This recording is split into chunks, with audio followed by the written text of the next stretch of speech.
Yeah, 911. Some guy with some necklace on in front of my door. And they're at the front door? Yeah. Go ahead. Said the FBI. They told me to open the door. What are they doing now? What's going on, sir? They put him in the car with them. Who did they put in the car? I think they got my son, the rat cage.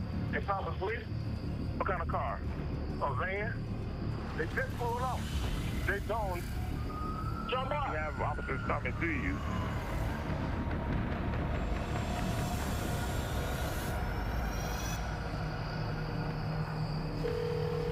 Hello, the 911 operator. I see two people down here with handcuffs on. They look like they dead, man. Hold on. One of them is still breathing.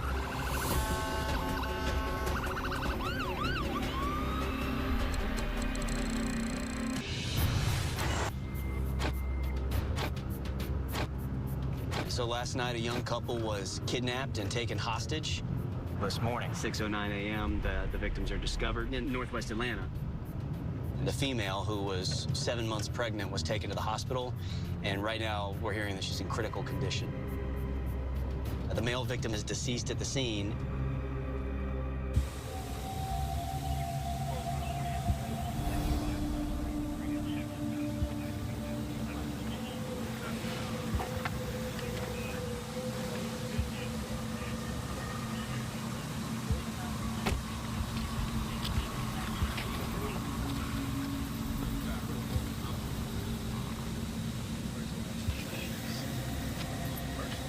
He's got a wallet. Hang on.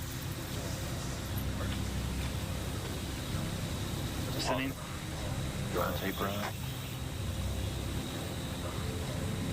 The female is Brianna Brooks. 23-year-old Geronte Brown and his fiancée, 21-year-old Brianna Brooks, were in the middle of planning their wedding. They have an 8-month-old daughter, and Brianna is 7 months pregnant with their second child. So where's this guy? Back of the right head. Entry back, enters left to right, left to right through the head. Geronte was shot at close range.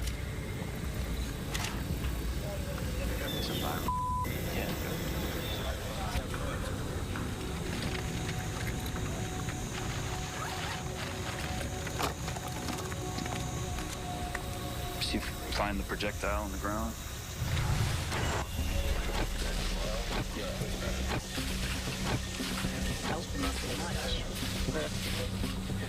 What's this?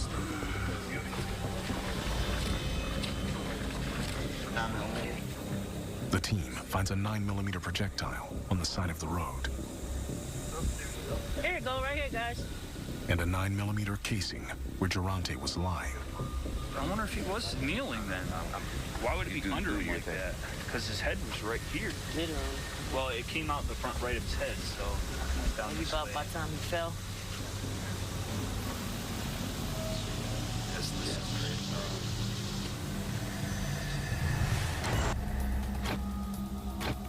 3 hours in, Where do we stand with the criminal investigation side of this?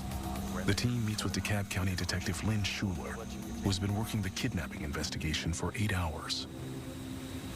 They had the stepdad's phone to get the number of the suspect that has been calling him. Schuler says the suspects have been calling the 911 caller, Geronte's stepfather, demanding a ransom. 150,000 cash. That's a lot. The ransom was not met. Correct. Does he have any clue who's behind this? Probably. He's just not coming out with it yet. Yeah. Dad is not playing 100 with him right now. Yeah. He might start talking. Certainly, stepdad is going to be someone we need to talk to, try to make some sense out of this. The fact that a ransom demand was made, the fact we have a suspect's phone number, it's something to go off of. 5 hours in, Geronte's fiancée clings to life as doctors struggle to save her and her baby. To take someone who's 7 months pregnant, handcuff her behind her back, and shoot her execution style. You know, I mean, all murders are horrific, but this is probably the worst one I've ever worked.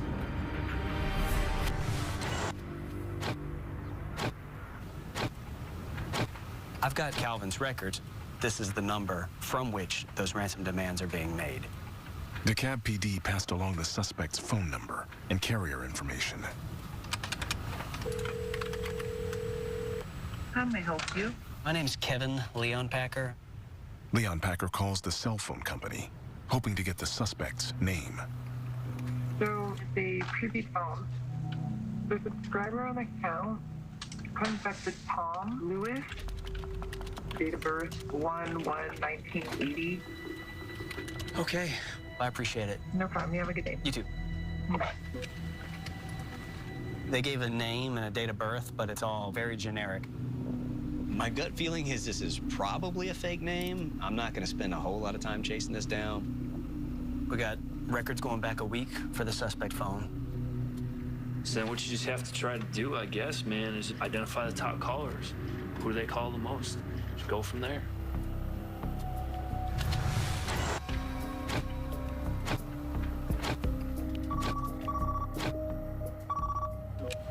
Demeester.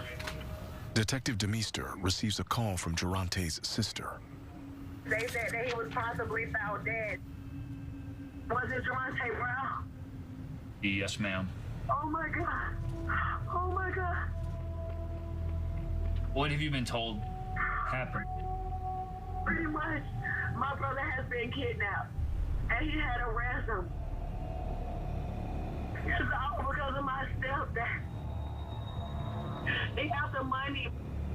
My stepdad buy jewelry, he buy clothes, he buy shoes. They driving around in nice cars in the city. So people been on course observing them. My brother ain't have nothing to do with it. And my brother is dead. My God. I'm sorry for your loss. We're gonna do everything we can. All right, thank you. You're welcome. Leon Packer calls Geronte's stepdad. Hey, is this Calvin? Yeah. Calvin, this is Detective Kevin Leon Packer, Atlanta Police Homicide. In my heart, I believe that you and I can sit down, and I think that we could probably get to the bottom of what happened. Okay, yeah, okay. Would you like for me to drive out there to you? I want you to come out here with me. Okay, all right. Thank you, sir. Bye-bye. Ready?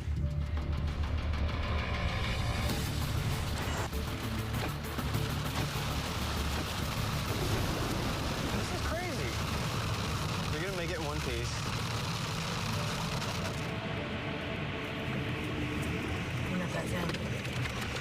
You Calvin by chance? Yeah. Kevin Leon Packer, Atlanta Homicide. I'm sorry for your loss. Yeah, man. Come on, hop in the back seat and I'll talk to you. I fully expect we're gonna find out who did this. Yeah. But there ain't no way that's gonna happen without your cooperation. Someone killed, murdered, executed your stepson. Brianna's in really bad shape. It might be a triple murder. Something happens to that baby. Yeah. So nothing to me is more important than finding out who did this. So can you run it down for me? Okay, I'm gonna tell you what happened.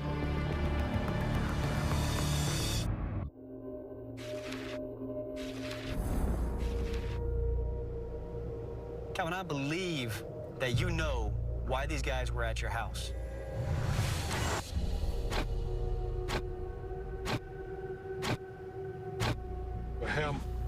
Me and my wife were in the house. My son and my daughter and his girlfriend, they went to Miss Warner. Calvin says Geronte, Brianna, and Geronte's little sister went out to grab a bite to eat. When they got the car, my daughter was calling me on the phone. When they returned home, Calvin's daughter called him in a panic. She said, Dad, it's some men out here with some messes on. My daughter started running, and then Geronte started running, and then reading wrong. The men grabbed Brianna. And then Geronte came to check on Bree. Then they got Geronte. My daughter I said, Dad, don't open the door, don't open the door. With Durante and Brianna as hostages, the man knocked on his door. The two guys said, "One with the door, FBI." They open the door, Cav, we ain't no trouble in there. And then I looked, and they had on all black with beautiful vests, with masks, with a badge, with some handcuffs. He says that when he refused to open the door, the men took Durante and Brianna. They got in the van and they left. They come back 10 minutes later and say, "How much you love your son?" I said, "I love my son. Bring me $150,000. Yeah, I said, "Man, I won't get that kind of money from you. You bring me $20,000, then I let them go, not for the police." That's why I get. He says when the kidnappers realized he had already called 911, they got angry. Say, okay, y'all playing the police, y'all the police.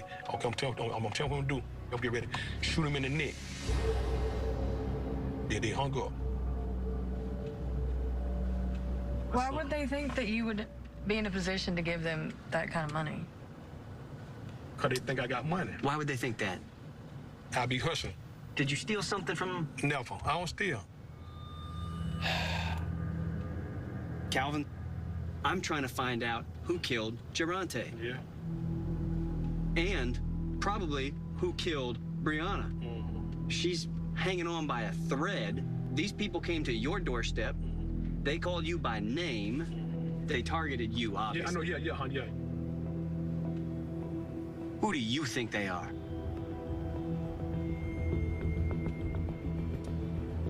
Well, they had on black masks, I couldn't tell you. Well, I don't fool nobody. I ain't got no beef with nobody, you know what I'm saying? All right, Calvin. All right, Dan. I appreciate it, man. All right, y'all have a good one. You too, man.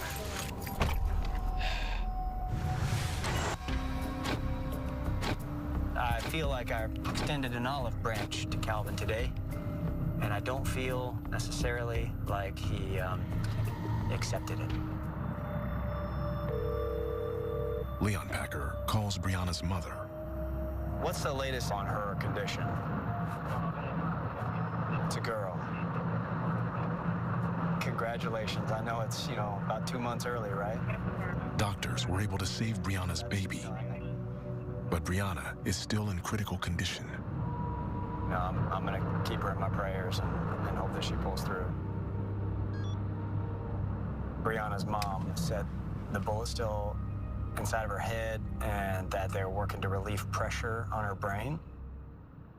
I don't know, I guess it's a wait and see game.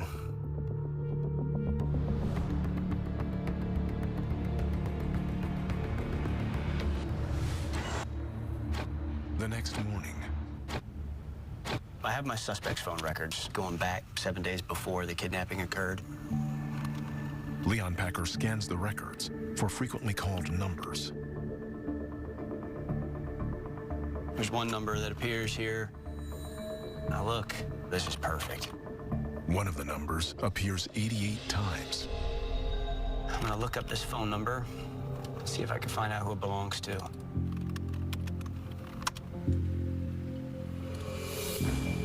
The number comes back to a woman. She's who I need to speak with. All right, my bat gear on. Ready to roll there, Scotty?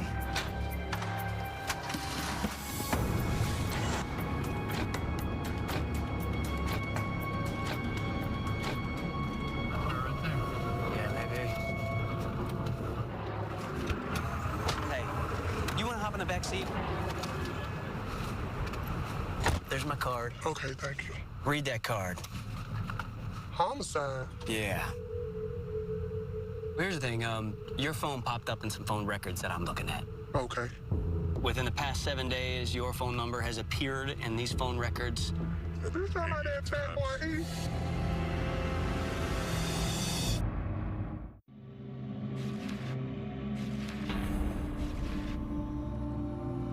What's his name, E? E? Yeah. The woman says the number belongs to a man nicknamed E. Okay.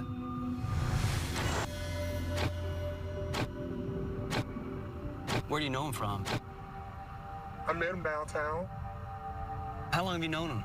For about 2 weeks, 3 weeks, not long though. He always be calling. Yeah, he called you at 2:05. He called you at 2:18. Did you speak to him during those times? Yeah, he wanted me to go to the hotel with him. And I was like, I can't go. You wanted to hook up? Yeah. If my life depended on finding out E's government name today, right now, what direction would you point me in? Because I'm telling you, it's serious. I don't know. I ain't been around that long. What do you know about? He fat. He got dreads. And he got 2 goals in his mouth. Tattoos? All in his face. Money bags. How hard do you think it would be for you to find out his real name? You're our only help right now.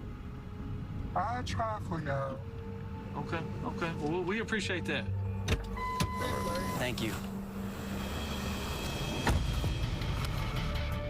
Thank you, man. I think she knows more. I think she wants to pass the buck. I've got 7 days worth of records. I'll start cold calling people.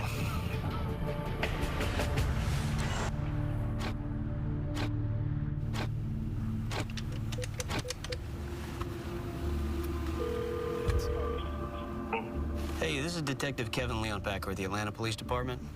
Do you know a dude named E? He's got dreadlocks, tattoo of a money bag on his face.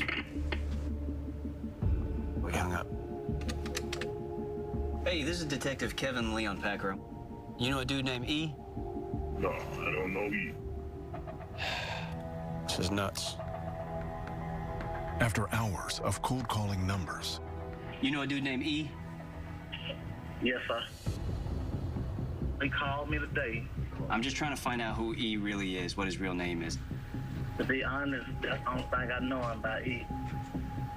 Man, I got a 7-month pregnant female shot in the back of the head, and her fiance was shot through his head and killed.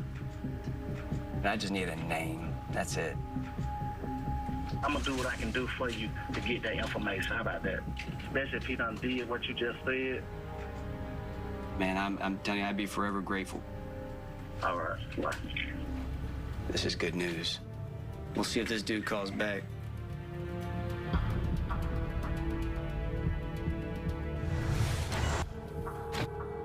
as the first 48 slips away, Leonpacker hopes the man will come through with a name for E.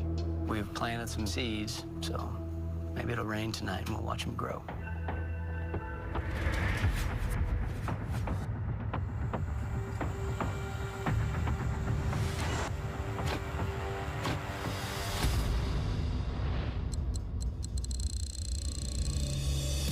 In the first 48, Atlanta Homicide responded to the shooting of Geronte Brown and Brianna Brooks. Learned the suspects had kidnapped the couple and called Geronte's stepfather, demanding a ransom. Got a description for one of the suspects, who allegedly goes by E. And spoke to a man from E's phone records, who said he'll find out E's real name.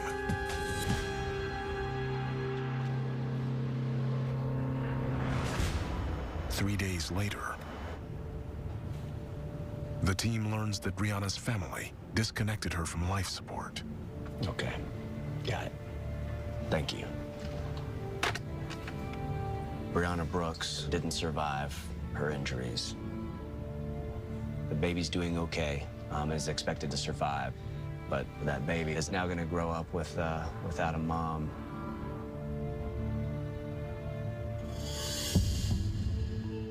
The guy that said that he was gonna try to get E's real identity for me, I need that dude to call me back. Let's see. With no word from the man who agreed to help identify E, Leonpacker searches E's phone records to see how many times the man's number appears. For the past week, this dude appears 120 times. He's the top caller in the dude's records.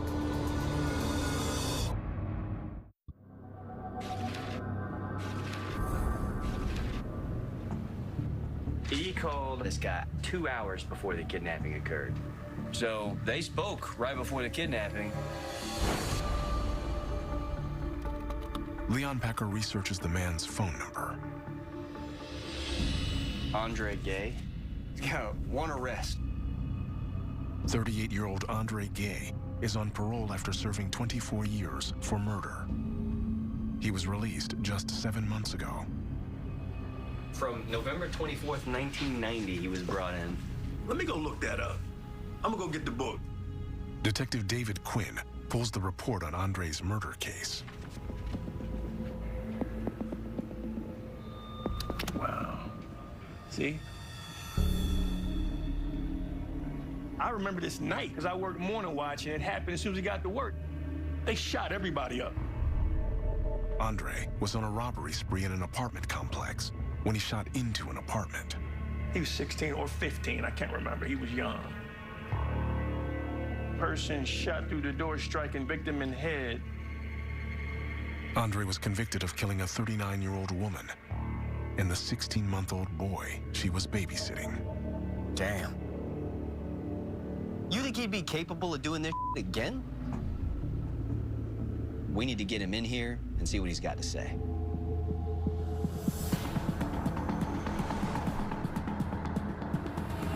Before Leon Packer can follow up with Andre Gay. Yeah, this tipster called the homicide office this morning. She said that a good friend of hers got a voicemail the night of the kidnappings and murders. And she feels like this voicemail could somehow be related to this case. So we're gonna go catch up with that friend of hers.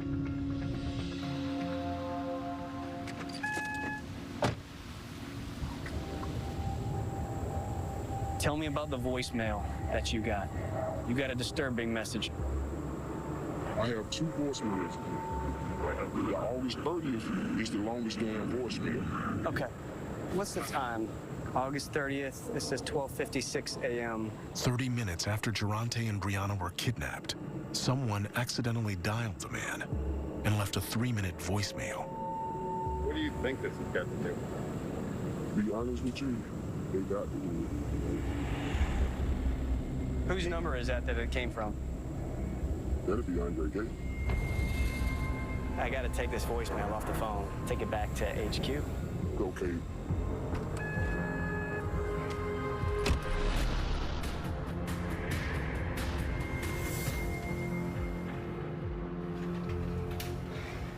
So this is a butt dial voicemail that was left 30 minutes after my kidnapping occurred.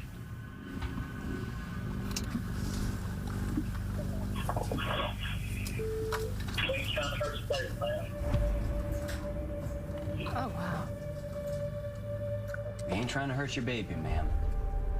She was 7 months pregnant.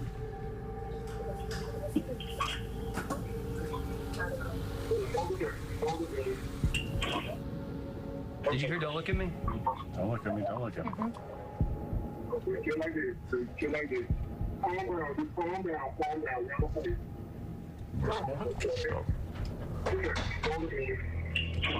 That is a woman.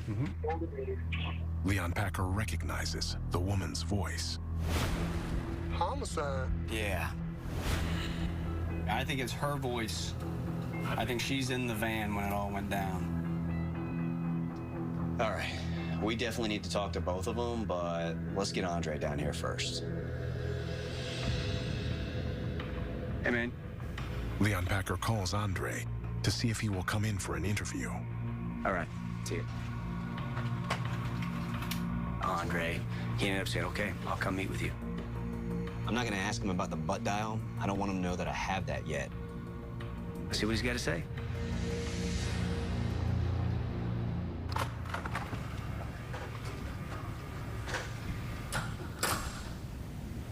Do you remember when I first called you and we spoke on the phone? Yes, sir. That was a Sunday, August 31st. Where were you 12:30 a.m. the night before? Yeah, I haven't been out. Andre claims he was with his wife. This is the phone that was used to call to make these ransom demands. You're in that phone 120 times, and you want people to believe that you know the guy only as he... Dude's so secretive, because I met him downtown, and we just started communicating on the regular. And, that was it. And what's she do for money? He said, hello. Cocaine. Okay. Hey, actually, all of them be around and together. Andre says E hangs out with a man called Fathead. Like, you know something about her? Who he is? He should. Because they more cool. Whoever pulled that trigger is a psychopath. As far as any kind of involvement in that, it ain't me. You've been down this road before. We ain't talking about some young buck. You put bullets through a door that killed people. The cards are stacking up. Man, I don't really know nothing about it. If I asked you to say something, would you humor me? Repeat it. I mean, you asked me. We ain't trying to hurt your baby, man.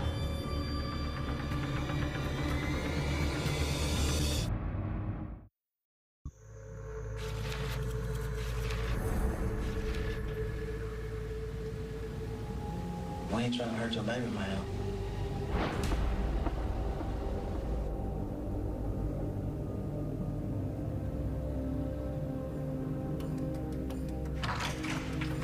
Guess what? That's his voice. I think it is too.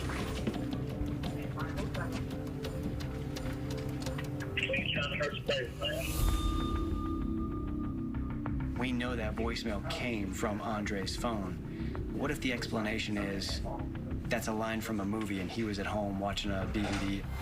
I'm gonna have to order his phone records and see, where was he? Without enough evidence to get an arrest warrant, Leon Packer lets Andre go. I'm gonna keep trying to work towards identifying this guy E and this guy Fathead. Then, I have a fathead in my case. Really? Fathead has an open murder warrant for one of DeMeester's cases. His name is Richard Wilson.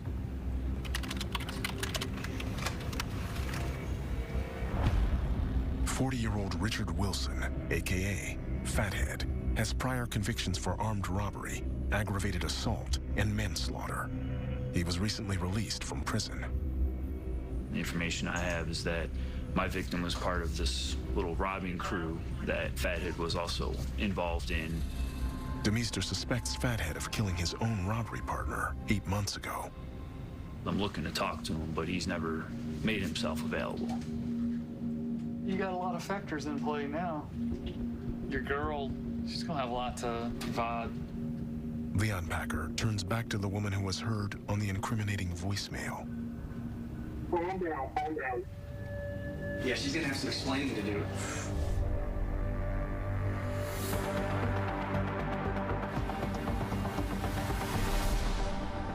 Three days later, the woman comes to homicide with a lawyer.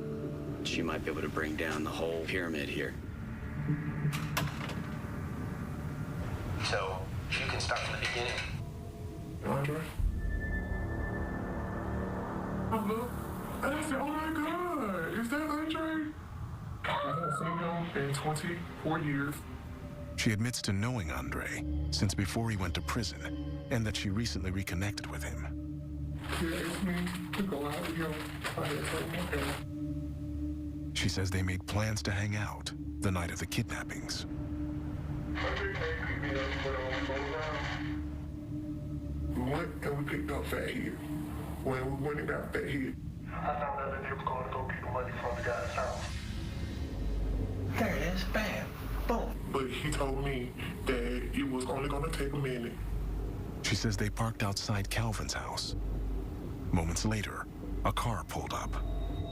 When the kids started getting out the car, they drew down on the keys.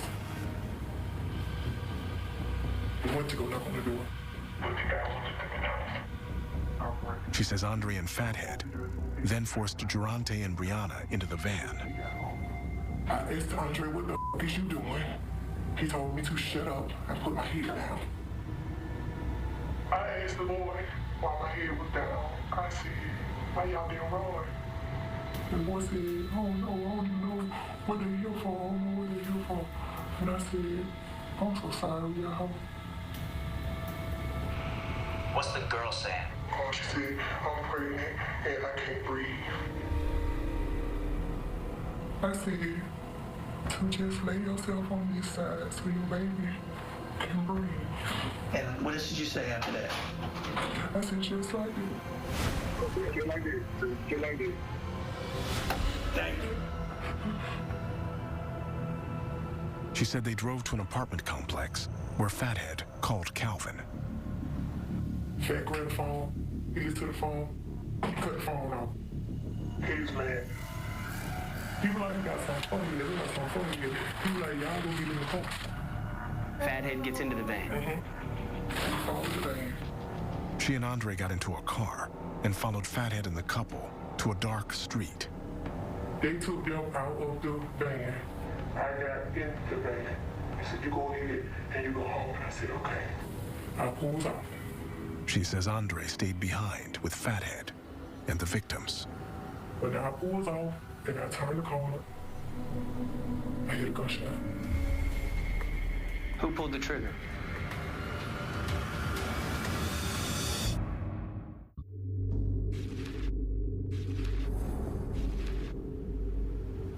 Who killed these people?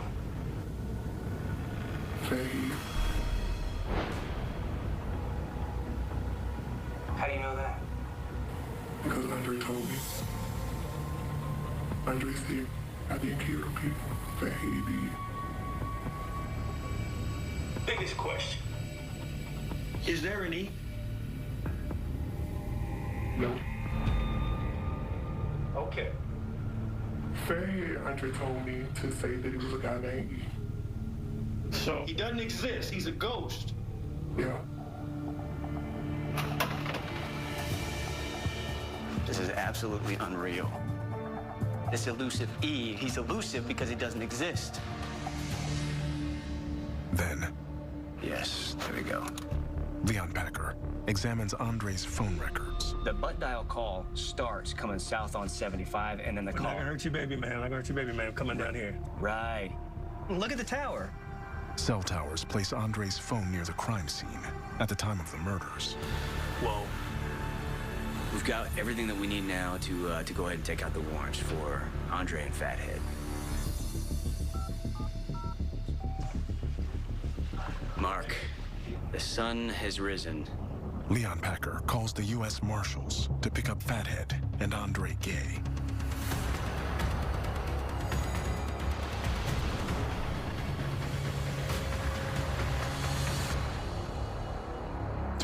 Later, Andre is taken into custody in northwest Atlanta. Detective Brett Zimbrick interviews him. I don't know what I'm being charged with. They put you at the scene of a double kidnapping, which results in a double murder. They put me at the scene of. They have eyewitness, and your phone hits on certain towers. And this is the good part. You do realize that your phone made a butt dial, right? A butt dial.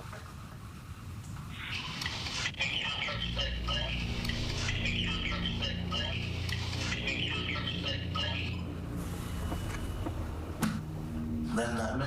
But it came off of your phone, even if it's not you. I can't say it didn't come off my phone, but it did. But I know that's not me. So does that mean you want to end the conversation? Why keep talking about it? I don't know nothing about the case. I got a lawyer to defend. Go ahead and stand up, Andre.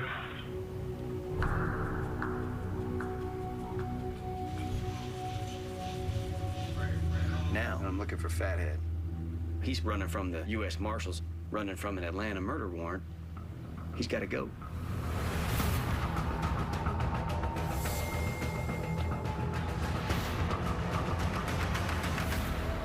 1 week later, Leon Packer. Richard Fathead Wilson is arrested in Birmingham, Alabama. Apparently, he walked into a pawn shop and tried to pawn him AK-47 style machine gun. The guy at the pawn shop was suspicious. He called the police. Birmingham PD showed up. He said, "My name's Richard Wilson." He's down at the county jail down there now.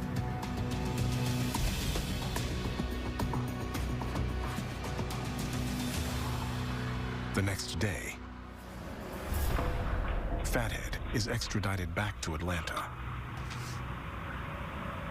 The main reason we wanted to talk to you is because of a double homicide that occurred on the morning of August 30th. Can you tell us about that incident? I did. Andre Gay did not shoot man one of them people. Can you start from the beginning and tell us what happened? Well, we know he had that money in that house. Fathead says he heard a rumor that Calvin had a large sum of money stashed in his house. This is 3 months late, right? And that his associates spent several months tracking Calvin's movements. We're talking how much money? Was supposed to spend 230. That's why I knew that when I asked for the 150, I wasn't breaking. Like I said, it wasn't supposed to be no kidnapping. It was supposed to be a home invasion. Why'd y'all have trouble getting in the door? Because the mother. Listen, we jumped too fast. We did not follow Lloyd to the house. The plan was to let him get to the door. So we jumped out too early. He says they grabbed the couple, took them to the front door, and started knocking. Mr. Riggs, open the door. You're saying open the door? Yeah. He ain't doing it. So I'm going anyway. Okay, and you're calling, expecting them to pay the money. We called the police answer the phone. I said they claim. That's why they died, though, for real. I told them sit down on the side of the curb. Do you remember where you shot the guy first? In the head. They went limped over after I shot the girl. I seen him move a little bit. That's why I shot him again. How many bodies are you responsible for? How many people have you killed? I don't know. Do you have any remorse for the killings that took place? Honestly, that's collateral damage. That's how I feel.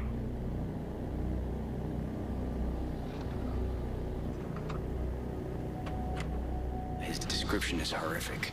I mean, it literally shocks the conscience. It's absolutely heinous, and he knows it.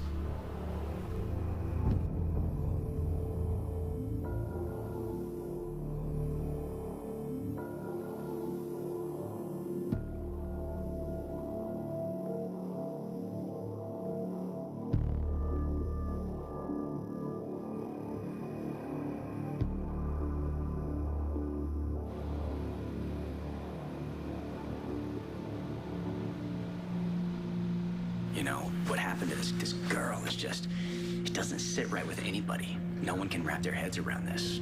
No one can understand how someone could do something like this. This is not a murder, this is an execution. It's different, it's different. Any day of the week is different.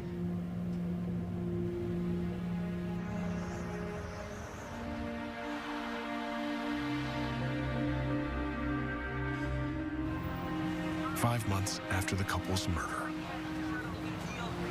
I miss him very, very much. Very much. You know, that's my first son, my name. I truly love him. Truly did. He'll truly be missed. Truly be missed. I love him and Bree so much. And these cowards took them from me. It's a coward to shoot a pregnant woman. And I just can't forgive him. I just can't.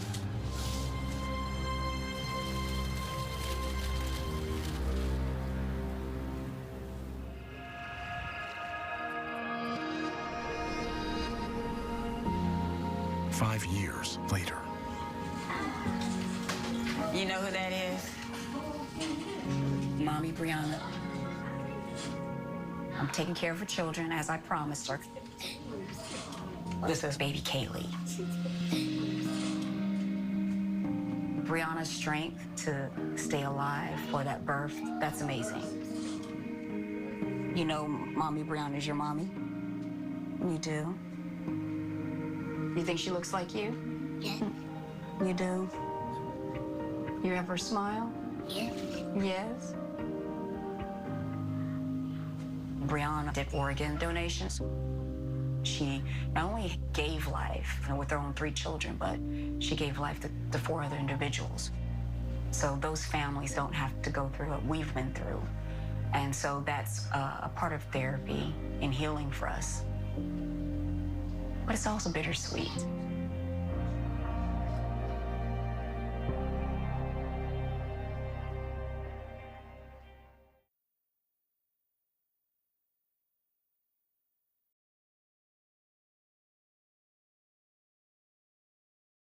The chill of the pre-dawn hours often casts a unique hush over a sleeping metropolis. A fleeting moment of quietude before the city's ceaseless machinery grinds into full, bustling motion. Yet, on this particular morning, the stillness in northwest Atlanta was abruptly, violently shattered, not by the routine crescendo of awakening, but by a chilling confluence of emergency lights, hushed, urgent voices, and the distinct, somber presence of law enforcement descending upon a quiet residential street. The very air, charged with unspoken dread, became thick with the tangible reality of a nightmare brought to life, leaving no room for the comforting illusions of suburban tranquility. It was a precise moment when the ordinary collides with the unspeakable, transforming a neighborhood into a crime scene, an unsuspecting backdrop for a truly heinous act that would reverberate through countless lives. There at the front door? Yeah. The frantic, hushed words on the telephone line conveyed an escalating sense of panic, the caller's voice barely a whisper against the background murmur of official commands. The sudden, unannounced arrival of such a powerful, formidable presence could only mean one thing: something profoundly amiss, something that had shattered the boundaries of their private world. The question, laced with trepidation, hung in the air. Who is? The answer, delivered with an almost breath-held tension, brought an immediate, chilling gravitas to the scene. The FBI, the Federal Bureau of Investigation, with its distinct insignia and unwavering authority, signified that the unfolding events transcended mere local law enforcement.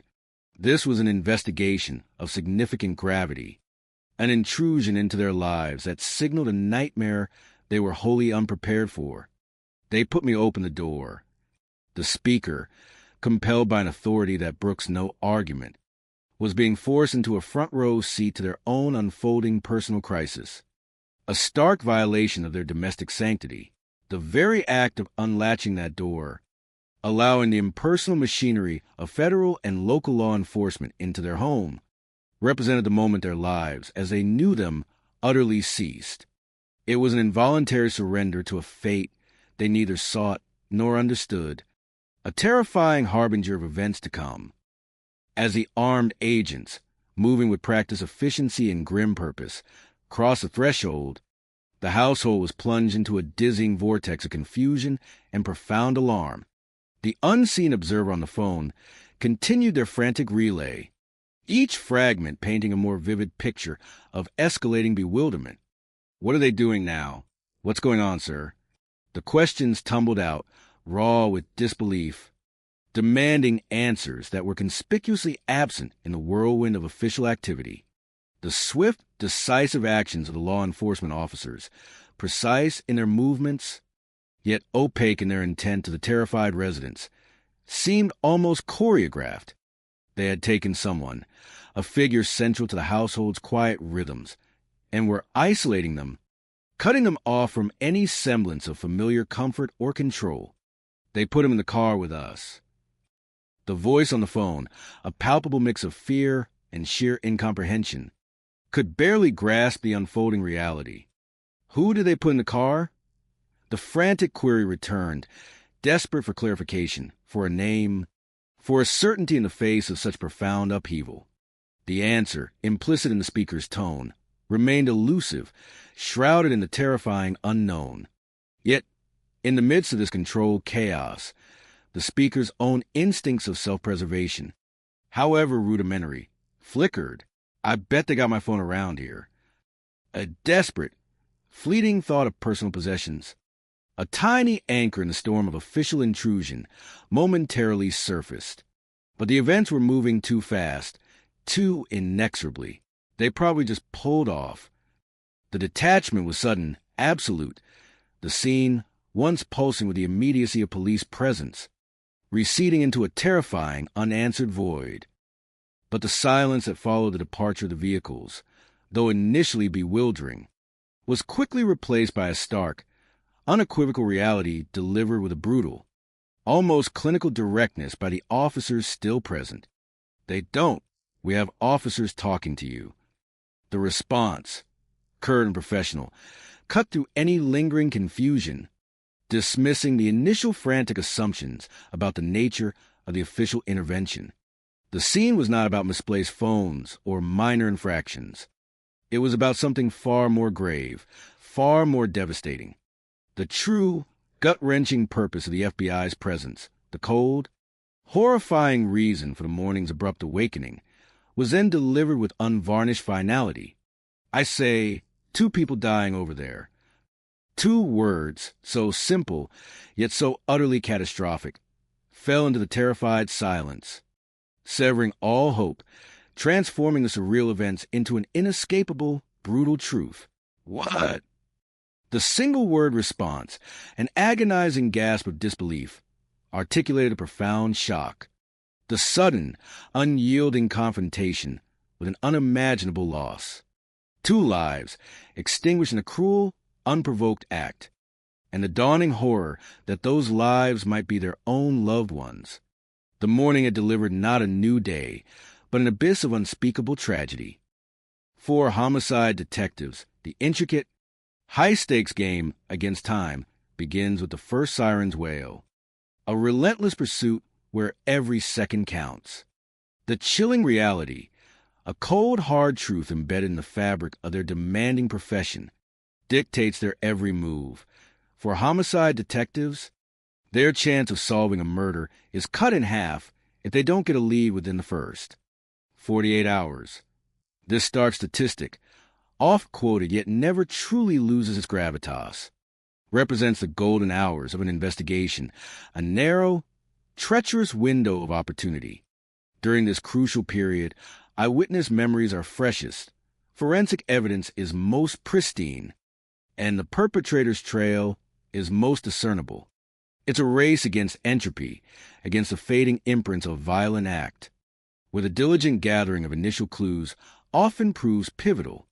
Missed opportunities, forgotten details, or unpursued leads in these initial 48 hours can mean the difference between justice served and a cold case, leaving families with unresolved grief and a dangerous criminal to remain at large, perhaps to strike again. The pressure, both external and self-imposed, is immense, a constant, nagging imperative to work with unmatched speed and precision. The roots of this morning's horrific discovery stretch back to the cloak of the previous night, shrouded in darkness and a terrifying silence. So last night, a young couple was kidnapped and taken hostage. The very words conjured images of terror, of a sudden, brutal intrusion into lives previously lived with presumed safety, of individuals forcibly removed from their familiar surroundings and thrust into an abyss of the unknown. The time stamp of discovery cemented the grim reality. This morning, 6:09 a.m., the pre-dawn quiet, often synonymous with peace, had been utterly violated. The victims, or what remained of them, were found in northwest Atlanta, a residential area now transformed into a tableau of unimaginable despair. The stark reality that unfolded upon discovery painted a picture of selective survival, of a precious life clinging precariously to existence amidst devastating loss. The female who was 7 months pregnant was taken to the hospital. This detail alone, the profound vulnerability of a woman carrying a nascent life, imbued the crime with an additional layer of profound humanistic tragedy. And right now, we're hearing that she's in critical condition, the grim medical report indicating a desperate fight for survival for both mother and unborn child. The male victim, however, had succumbed entirely to the brutal violence. The male victim is deceased at the scene, a somber confirmation of irreparable loss, casting a heavy pall over the hopes for the female. The identities of the young couple soon brought the tragedy into even sharper, heartbreaking focus. Illustrating the shattering of a future brimming with promise, the female is Brianna Brooks. At 23 years old, Brianna was in the bloom of her youth, preparing not just for motherhood, but for a lifelong commitment to the man she loved. Her fiancé, 21-year-old Geronta Brown, was also in the prime of his life, eagerly anticipating a shared future. Geronta Brown and his fiancée, 21-year-old Brianna Brooks, were in the middle of planning their wedding. These were not lives adrift. These were lives meticulously building toward a vibrant, shared future filled with the joyous expectations of matrimonial bliss. They had already embarked on the journey of parenthood. They have an 8-month-old daughter, a tender, innocent life already dependent on their love and care, now suddenly, tragically imperiled. And Brianna is 7 months pregnant with their second child, a truly devastating detail that compounded the horror, hinting at the potential loss of 2 more lives, unborn and innocent, amplifying the crime's unspeakable brutality. The very thought of 2 children, one already born and one so close to arrival, suddenly being left motherless and one fatherless, tore at the fabric of normal human comprehension, solidifying the investigators' resolve to pursue justice with unwavering tenacity. At the grim epicenter of the discovery, where hope had tragically surrendered to the finality of death, forensic specialists meticulously began their work, seeking to reconstruct the last, brutal moments of Geronta Brown's life. Every detail, however minute, became a crucial piece of the puzzle, a silent witness to the savage act. The initial examination focused on the male victim's fatal injury, back of the right head, entry back. The precise location of the gunshot wound, at the rear of his head, offered immediate, chilling insight into the circumstances of the attack, suggesting a perpetrator acting from behind, perhaps on an unsuspecting victim or one already incapacitated. "I have the enters," confirmed the forensic technician, indicating a clear entry point for the projectile. The trajectory and the nature of the wound strongly suggested an execution-style killing, a cold, calculated act of murder that left no room for resistance or escape. Further analysis confirmed the close-range nature of the fatal shot. Geronta was shot at close range, the grim finding underscoring the intimate, terrifying proximity of the killer to his victim, a profoundly personal act of violence. The search then turned to locating the projectile itself, a critical piece of ballistic evidence that could reveal the type of weapon used. Find the projectile on the ground. The team, meticulously combing to the area where Geronta's body was discovered, diligently executed their task. The team finds a 9mm projectile on the side of the road and a 9mm casing where Geronta was lying, providing a complete and damning ballistic picture. The recovery of both the spent 9mm casing and the corresponding projectile provided irrefutable proof of the weapon's caliber and its use at the scene, offering a direct link to the killer. The precise positioning of Geronta's head, near where the bullet had exited, was then clarified. Why would he be under here with that? Because his head was right here. A detective, processing the scene, linked the physical evidence to the victim's position.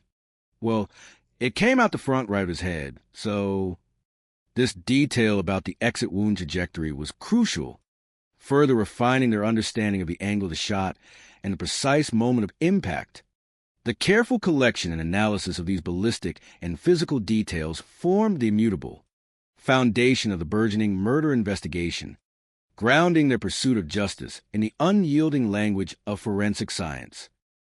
As the sun climbed higher, casting its unrelenting light on a scene of unspeakable tragedy, The investigative clock continued its relentless march, each passing hour a reminder of the homicide unit's urgent mandate.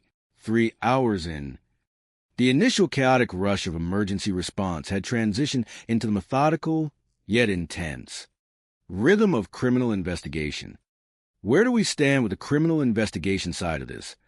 The lead detective inquired, calling for an update, synthesizing the disparate threads of information.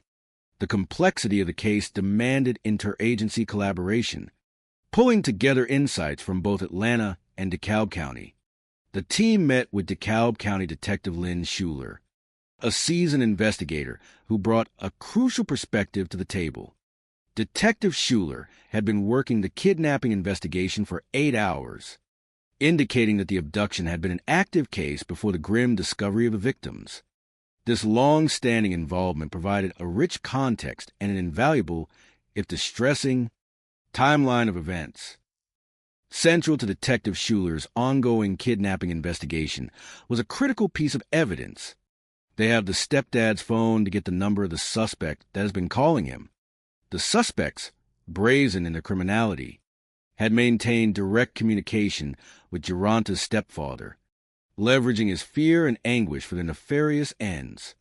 Schuler says the suspects have been calling the 911 caller, Geronta's stepfather, demanding a ransom. The precise sum demanded underscored the sheer audacity and greed of the perpetrators. $150,000 cash.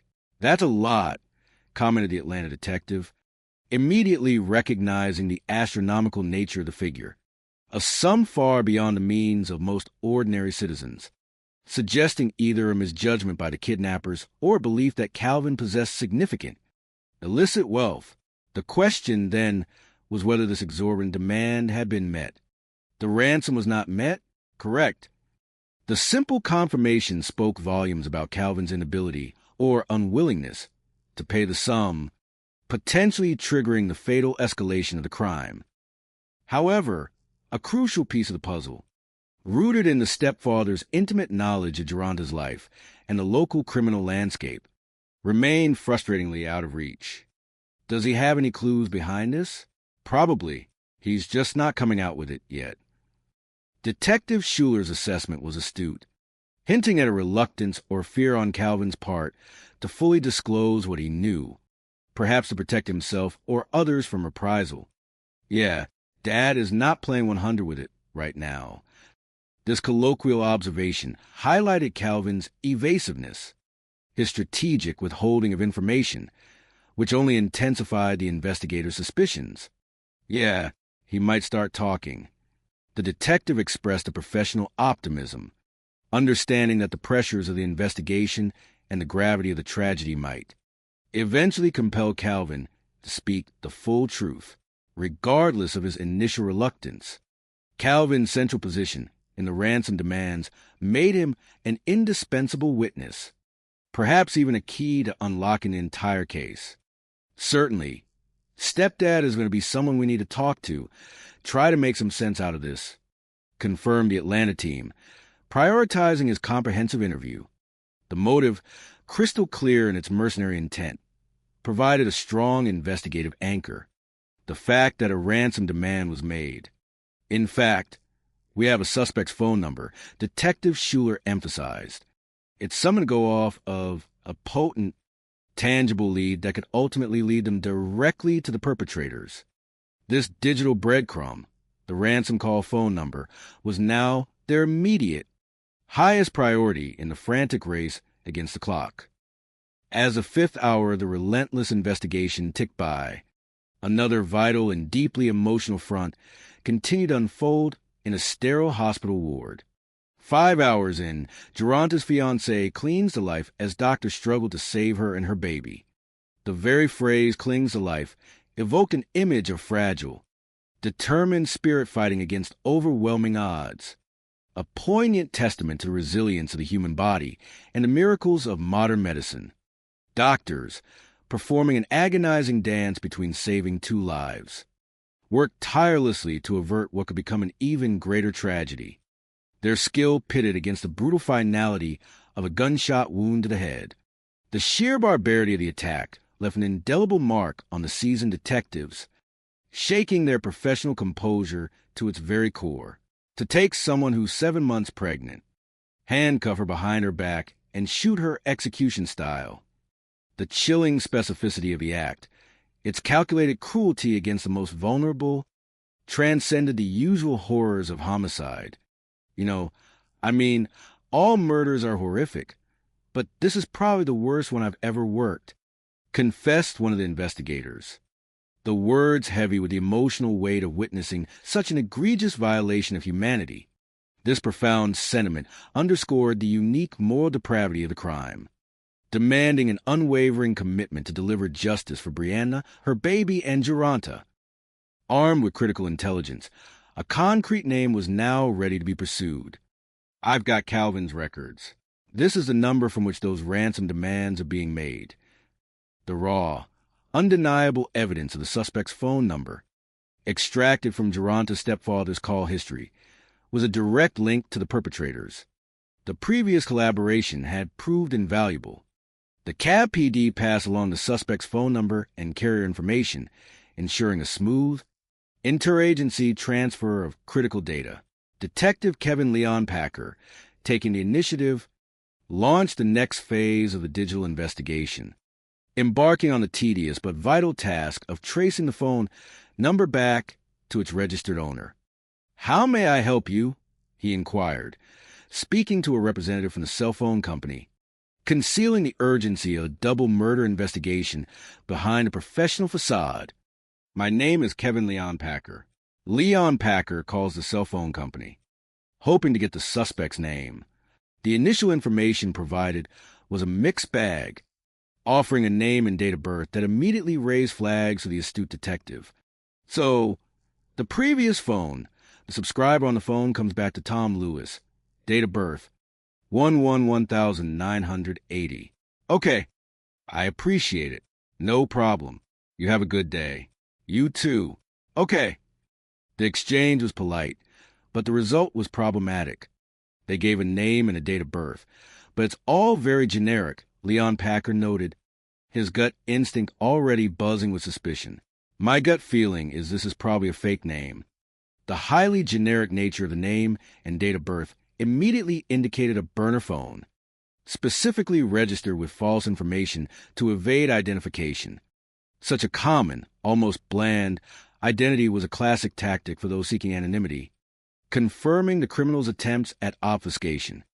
"I'm not going to spend a whole lot of time chasing this down," he concluded, recognizing the futility of pursuing a phantom identity. He understood that a different, more effective strategy was required.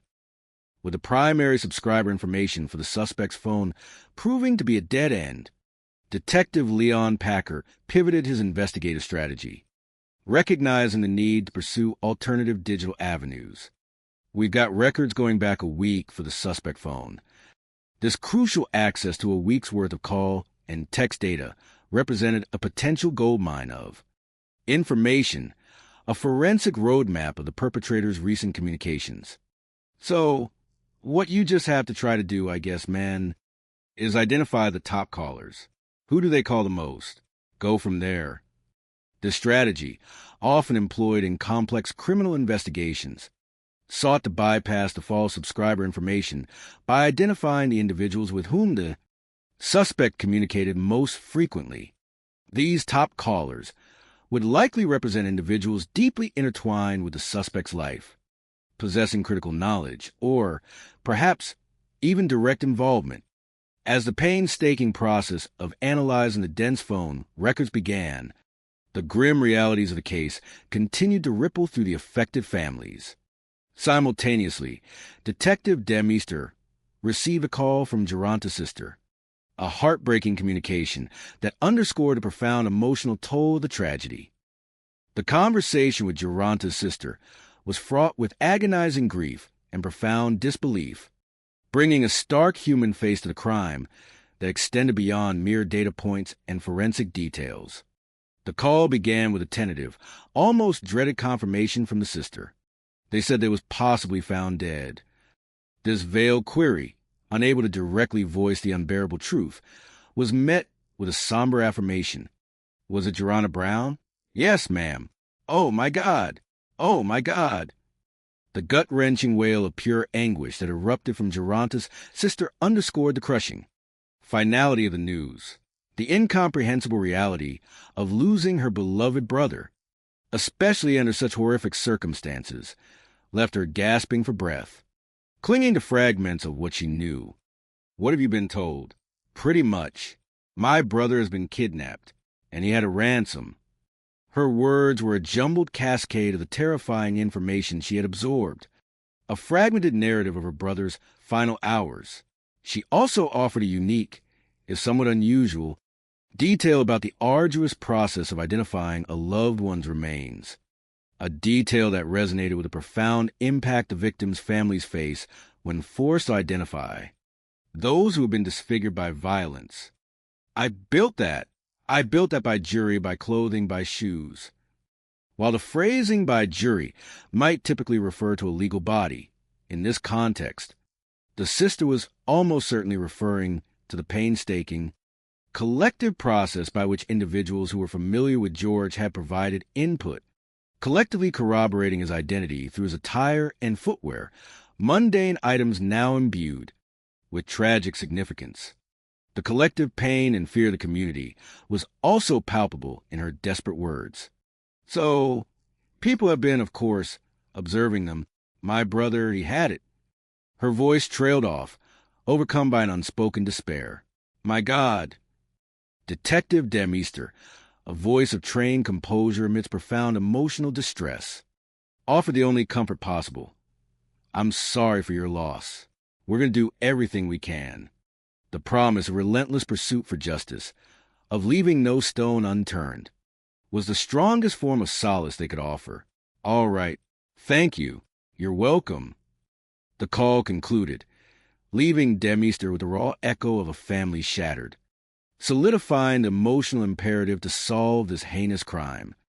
Following the deeply emotional call with Geronta's sister, Detective Leon Packer returned his focus to the stepfather, Calvin, a man whose intimate knowledge and initial reluctance presented both a challenge and critical opportunity. The strategic call to Calvin was not merely routine. It was a deliberate attempt to build rapport, to break through his evident resistance. Hello. Calvin's voice, guarded but responsive. Hey, is this Calvin? Yeah. The direct address and his acknowledgement confirmed the connection. Calvin, this is Detective Kevin Leon Packer, Atlanta Police Homicide. The formal introduction of his identity and division, while direct, was softened by Packer's empathetic tone, a psychological technique to lower defenses and encourage trust. In my heart, I believe that you and I can sit down, and I think that we could probably get to the bottom of what happened. This personal appeal, framed as a shared objective and a belief in Calvin's inherent honesty, was designed to foster cooperation. Packer understood that Calvin's earlier evasiveness might stem from fear, confusion, or perceived conflict of interest. To alleviate this, he offered explicit reassurance. It's okay. It's okay. It's okay.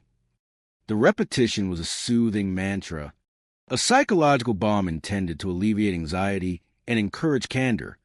Would you like for me to drive out there to you? I'll take my help.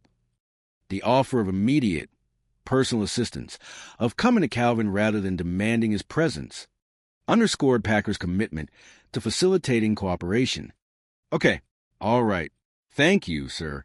Bye-bye. Calvin's acceptance, though hesitant, signaled a willingness to finally engage, a crucial turning point in an investigation that desperately needed his full account. Upon arriving at Calvin's residence, Detective Leon Packer initiated the crucial face-to-face meeting. Every gesture, every word carefully calibrated to build trust and compel cooperation. The atmosphere was fraught with unspoken tension, the detective's keen eyes assessing the stepfather's demeanor. Ready? I'll get one, please. I'm not that young. Packer lightened the mood with a touch of gentle wit, momentarily disarming Calvin, and perhaps acknowledging the inherent authority gap. You Calvin, by chance? Yeah, Kevin Leon Packer, Atlanta Homicide. I'm sorry for your loss.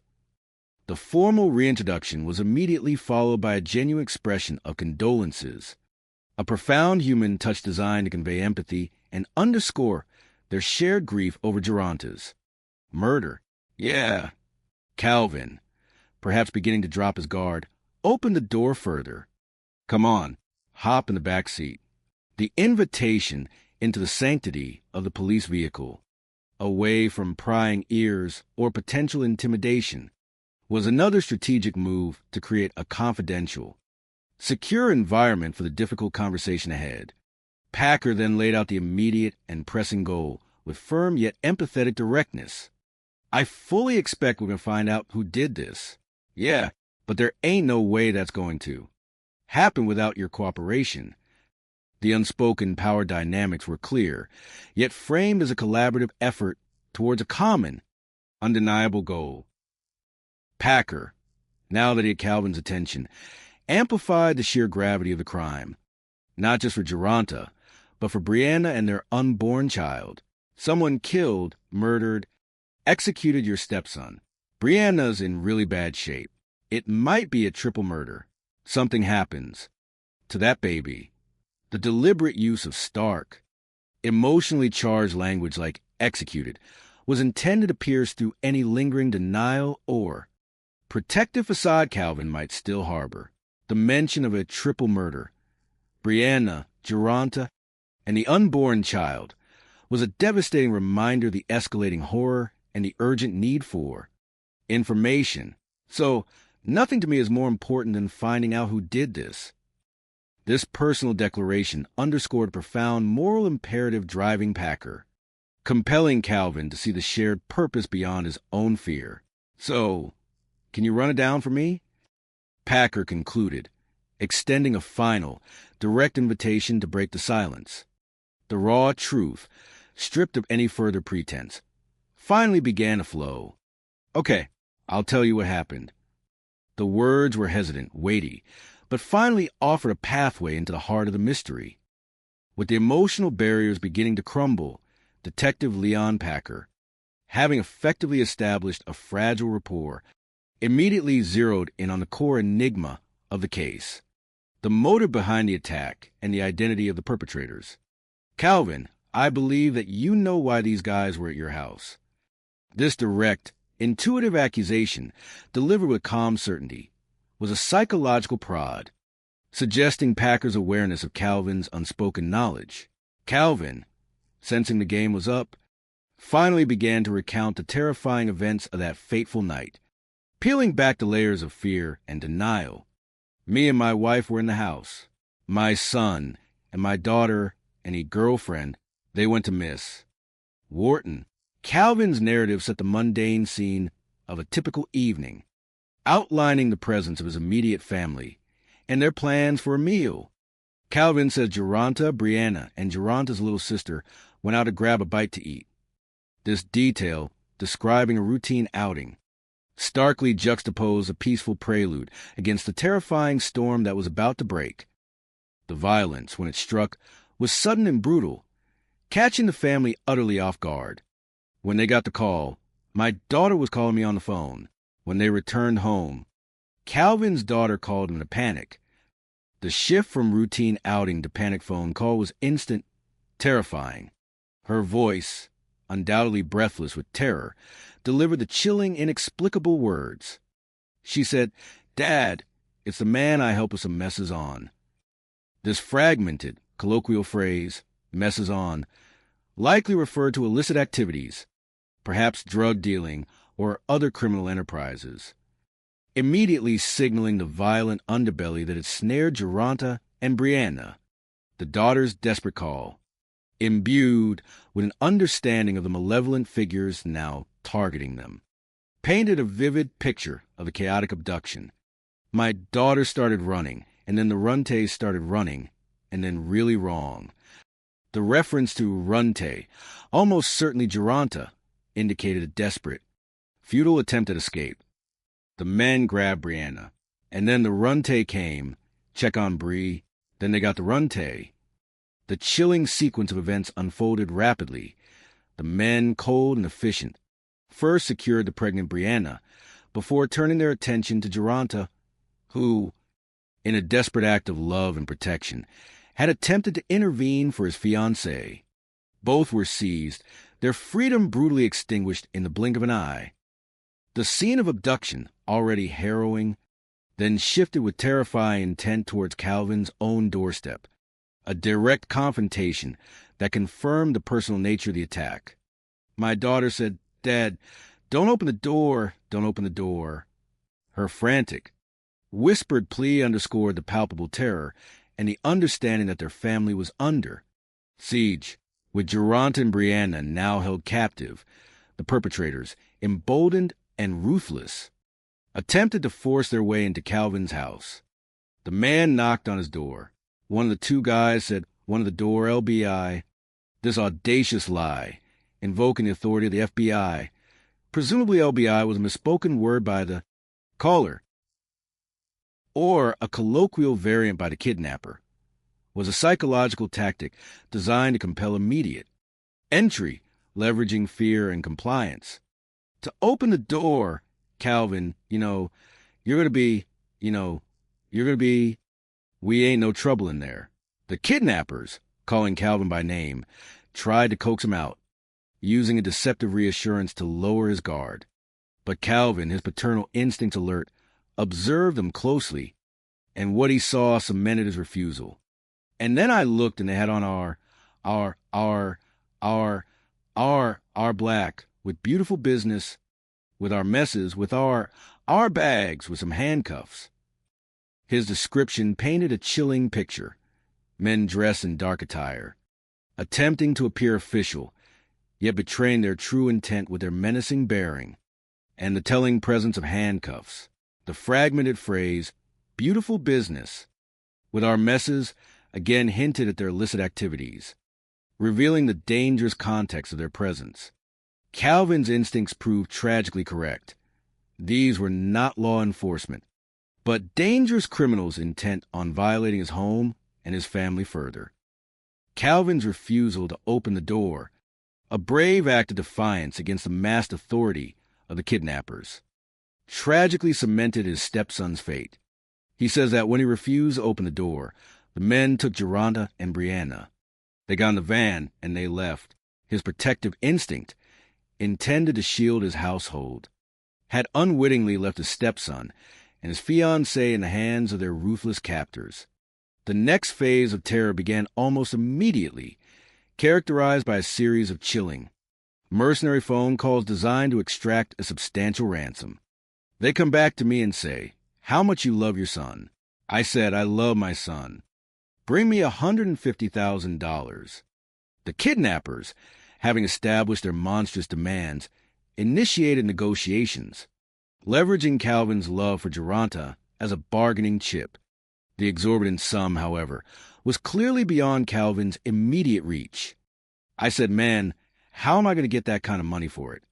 This desperate, pleading question reflected the grim reality of his financial limitations. The kidnappers, perhaps realizing the impracticality of their initial demand, quickly adjusted, demonstrating a calculated flexibility rooted in their determination to secure at least some funds. "You bring me $20,000, then I let him go. This reduced amount was a tactical maneuver, aimed at securing a more attainable sum, while also issuing a stark, threatening instruction: "We're not in front of the police." That's right. The explicit warning against involving law enforcement, however, came too late, sealing the fate of their hostages. The kidnappers, brazen and ruthless in their criminal enterprise, reacted with violent fury when they realized their explicit command to avoid the authorities had been defied. He says when the kidnappers realized he had already called 911, they got angry. The breach of trust, the blatant disregard for their directive, triggered a cascade of rage, transforming their mercenary intent into a more primal, bloodthirsty impulse. Their subsequent communication was no longer a negotiation, but a chilling threat, devoid of any pretense of ransom. I said, "Okay, y'all play at the police, y'all the police. I'm going to tell them what I'm going to do." The kidnapper's chilling words signaled an irreversible shift from financial extraction to punitive violence, an act of brutal retaliation. The threat was explicit, terrifying, and delivered with a cold, almost attached precision. I'm going to get ready. Shoot them in the neck. Then they hung up. The specificity of the threat, aimed at a vulnerable anatomical point, spoke volumes of their cruel intentions, leaving Calvin grappling with a nightmare far worse than financial loss, the very real, imminent threat to his loved ones' lives. This direct, unequivocal death threat became the terrifying last communication before the grim discovery of Geronta and the gravely wounded Brianna, forever etching into Calvin's memory the horrifying culmination of his stepson's abduction. Detective Leon Packer, a master of psychological pressure, returned to the vexing question of the kidnapper's misplaced belief in Calvin's supposed wealth, peeling back the layers of the stepfather's evasiveness. Why would they think that you would be in a position to give them that kind of money? The direct query aimed to unmask the hidden source of their information, implicitly suggesting a connection to illicit dealings that Calvin might have with the kidnappers. Calvin's response was guarded, defensive, hinting at a background of involvement in criminal enterprises. Because they think I got money. Why would they think that? I'd be hustling. The admission of hustling as a means of generating income, though not an explicit confession, was a crucial, albeit uncomfortable, piece of the puzzle, suggesting a deeper understanding of the criminal underworld than he initially let on. Packer then pressed him directly. Did you steal something from them? A blunt, probing question aimed at unearthing any specific grievance that might have triggered such a targeted violent attack. No, I don't steal, Calvin flatly denied, maintaining a fragile veneer of innocence regarding direct theft. But his earlier mention of hustling lingered, suggesting a life lived in the gray areas of legality. Packer, now pushing with firm but still empathetic resolve, refocused Calvin on the tragic human cost of his continued silence, laying bare the profound urgency of his cooperation. Calvin, I'm trying to find out who killed Geronta. Yeah, and probably who killed Brianna. She's hanging on, by a thread.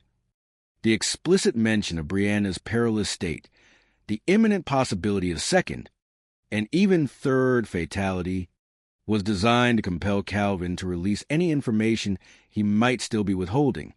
These people came to your doorstep. They called you by name. They targeted you off. The personalized nature of the attack, the specific knowledge the kidnappers held of Calvin and his family, made it impossible to dismiss as a random act of violence. Who do you think they are?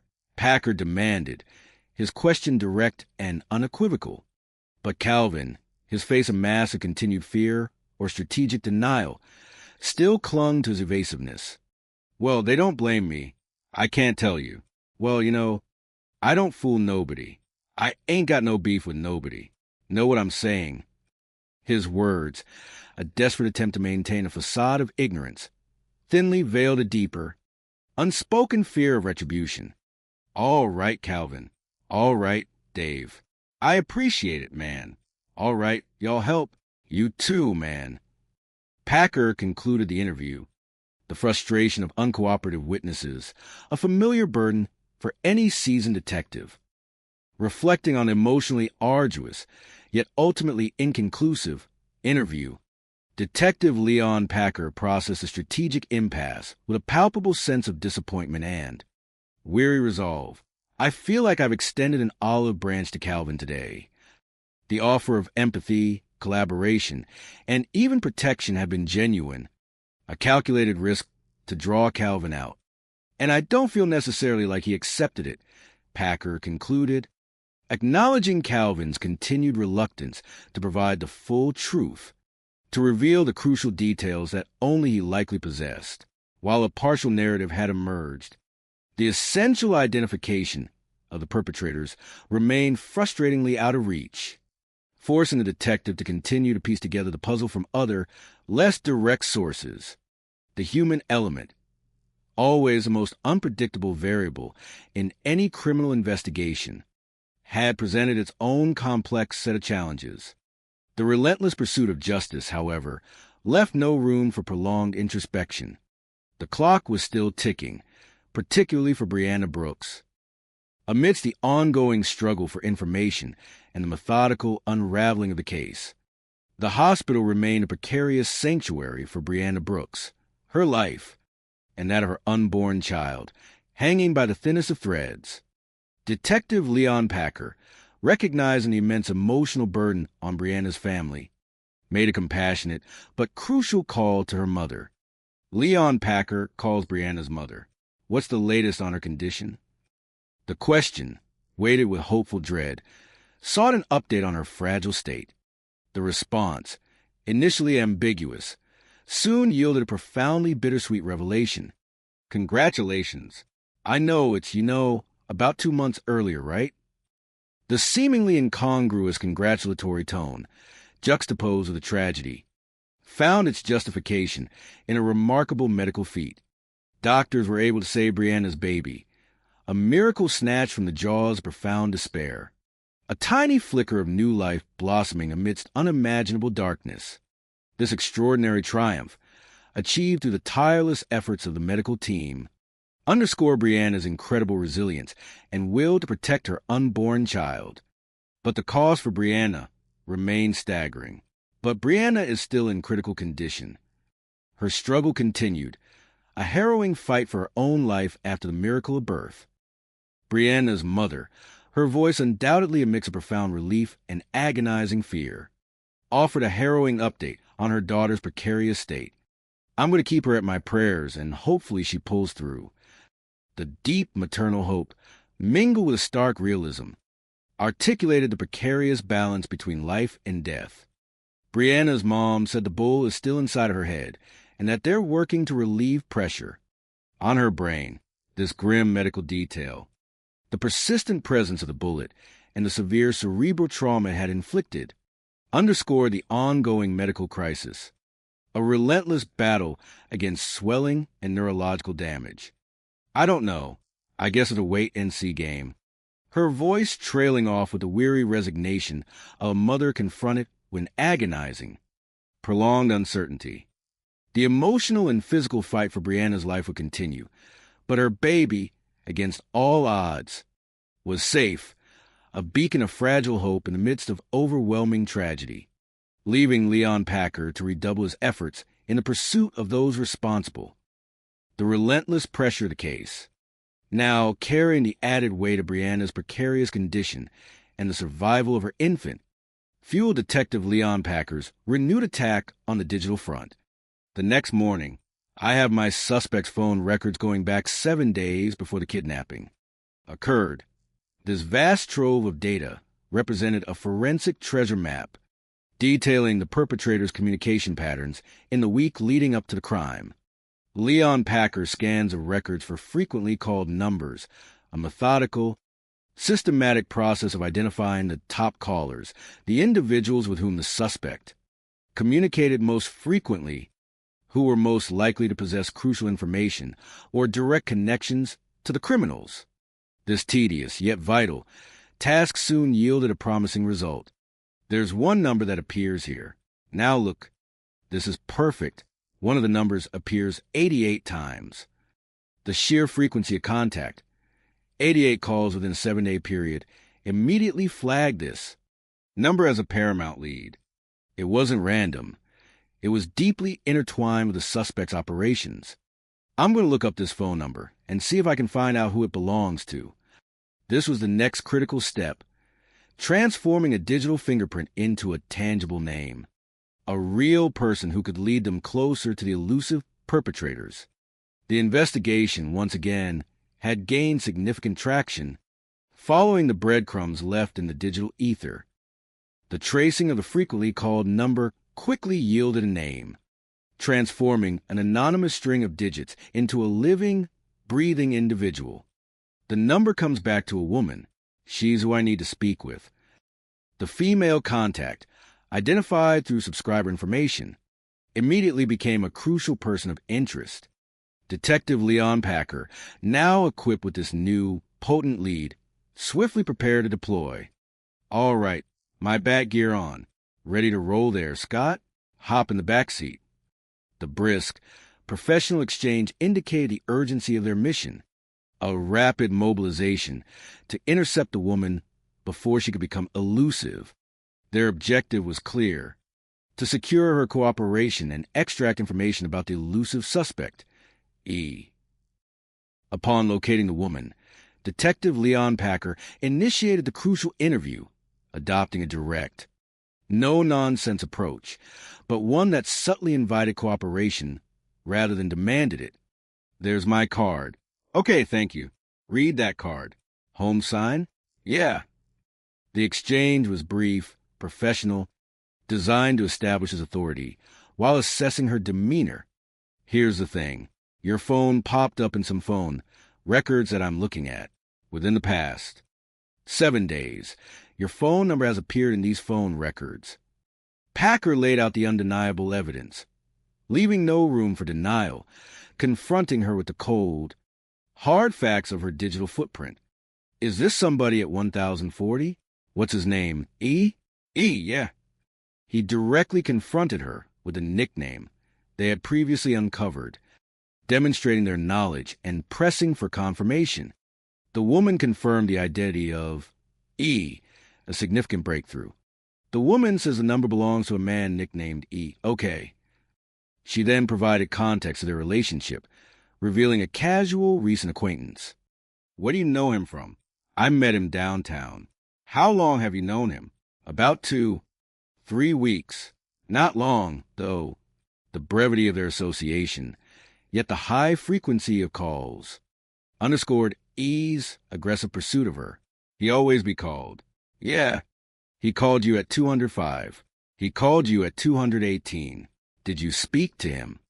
During those times, we wanted me to go to the hotel. And I was like, I can't go. Wanted to hook up. Yeah. Her candid admissions painted a picture of E as a man seeking casual encounters, further defining his character and social circle.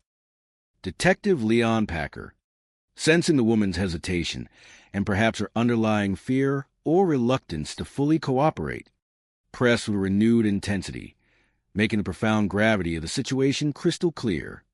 If my life depended on finding out E's government name today, right now, what direction would you point me in?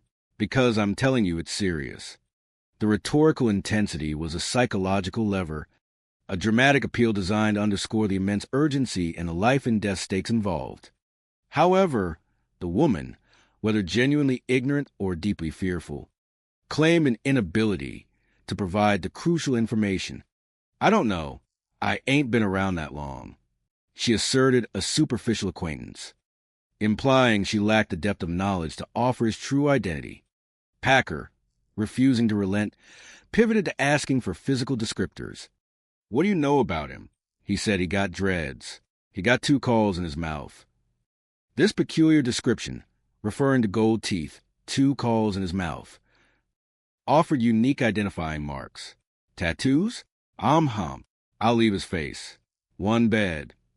The woman confirmed he had distinctive facial tattoos, specifically mentioning a money bag, interpreted from 1 bed perhaps being money bag, or similar phrase, further refining the physical profile of the elusive E.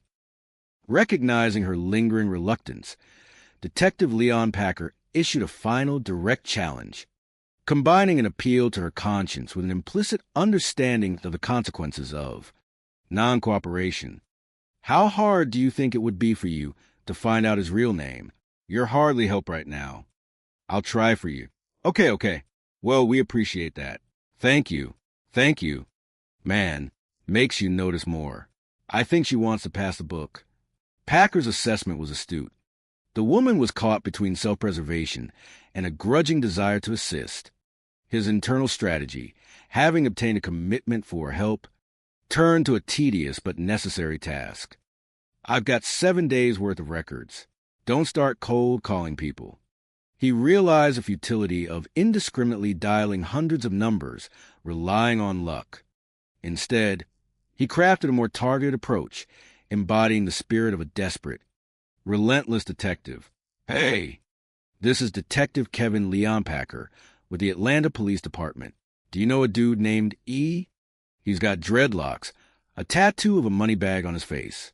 Hey, this is Detective Kevin Leon Packer. You know a dude named E? No, I don't know E.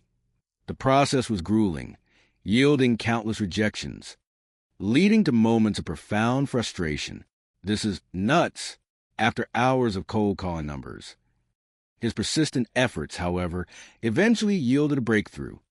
You know a dude named E? Yes, sir. He called me today.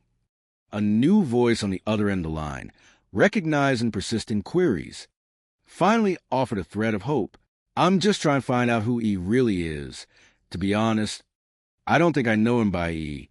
The man on the phone seemed to possess the critical, missing piece of the puzzle, but also an understandable reluctance to provide a concrete name. Packer, seizing the moment, delivered a powerful, emotional plea, stripping away all pretense and laying bare the raw truth of the tragedy. Man, I got a 7-month pregnant female shot in the back of the head, and her fiancé was shot through his head and killed. I just need a name. That's it. The sheer human cost, articulated with raw honesty, was intended to pierce through any lingering hesitation. I'm going to do what I can do for you to get that information. How about that? The man responded, swayed by Packer's genuine appeal, especially if you don't do what you just did. This final, poignant detail, a reference to his initial attempts at evasiveness or even outright lies, underscored the power of truth and directness. Man, I'm telling you, I'd be forever grateful. All right, this is good news. We'll see if this dude calls back. The long hours of methodical investigation, fueled by frustration and desperate hope, were perhaps on the verge of yielding the most crucial piece of information yet, the true identity of E. As the unforgiving 48-hour window, the golden period for homicide investigations, rapidly slipped away, Detective Leon Packer clung to the fragile hope that is desperate. Personal appeal would soon bear fruit. As the first 48 slips away, Leon Packer hopes the man will come through with a name for E. We have planted some seeds. So maybe it'll rain tonight, and we'll watch him grow. The metaphor, evocative of patient cultivation, captured the detective's weary yet determined optimism, acknowledging the role of time and unpredictable chance in investigations. The previous 40 weeks, a likely conversational misstatement or compression of investigative timeline, as 48 hours is a usual golden window, had brought unimaginable horror to the Atlanta homicide unit in the first 40 weeks. Atlanta Homicide responded to the shooting of Jeronna Brown and Brianna Brooks, marking the profound impact this double homicide had on the city's law enforcement. They had swiftly gathered crucial information, learned the suspect had kidnapped the couple and called Geronta's stepfather, demanding a ransom. The motive and initial point of contact were clear. They had even managed to get a partial description for one of the suspects, who allegedly goes by an elusive nickname that had become a persistent thorn in their side, and spoke to a man from E's phone line, marking their closest physical link to the perpetrators. But as the investigation relentlessly pressed forward, a wave of profound, heartbreaking news crashed upon the families and the investigative team, casting a fresh pall of sorrow over the grim work. 3 days later, the team learns that Brianna's family disconnected her from life support. The decision, agonizing beyond measure, represented a final, tragic surrender in the face of insurmountable medical odds. Okay, got it. Thank you. The detective's voice, though professionally stoic, could not fully mask the immense sadness that permeated the communication. Brianna Brooks didn't survive her injuries, the blunt word cementing a second indelible loss. Her courageous fight, her heroic will protect her unborn child, had ultimately yielded to the brutal, irreparable damage inflicted upon her. However, in this profound darkness, a small but miraculous flicker of light emerged. The baby's doing okay. It's expected to survive. a testament to the doctor's incredible skill and Brianna's immense strength during childbirth, defying all medical odds. But that baby is not going to grow up without a mom, a poignant, heart-wrenching reality that underscored the devastating ripple effect of the crime. A motherless child, a profound emptiness that time could never fully fill. This devastating news intensified Leon Packer's already fervent resolve to identify E., the architect of such unspeakable suffering. The guy that said that he was going to try to get E's real identity for me. I need that dude to call me back. The urgency in his voice was palpable, a desperate plea for the one piece of information that could propel the investigation forward. With no word from the man who had agreed to help identify E., Leon Packer, not one to wait idly, initiated another meticulous search, driven by an unyielding determination. He searches E's phone records to see how many times the man's number appears, systematically sifting through the digital breadcrumbs once again. The depth of the connection was staggering. For the past week, this dude appears 120 times. He's a top caller in the dude's records.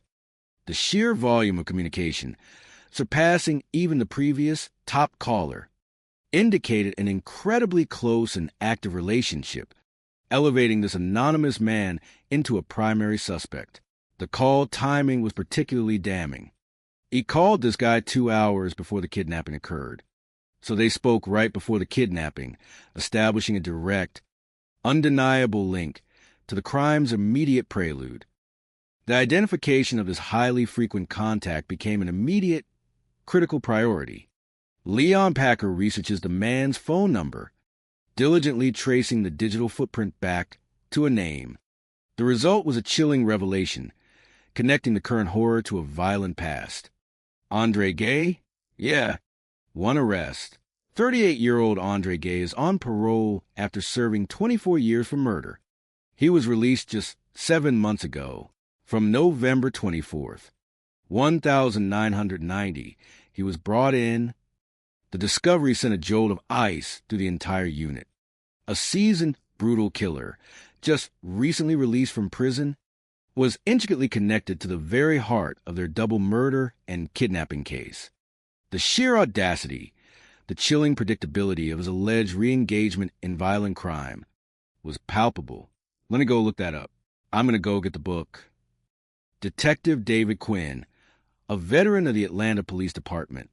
His memory jogged by the familiar name and the grim context, made the swift move to retrieve the physical records, the book containing the dusty, detailed files of Andre Gay's past violent life.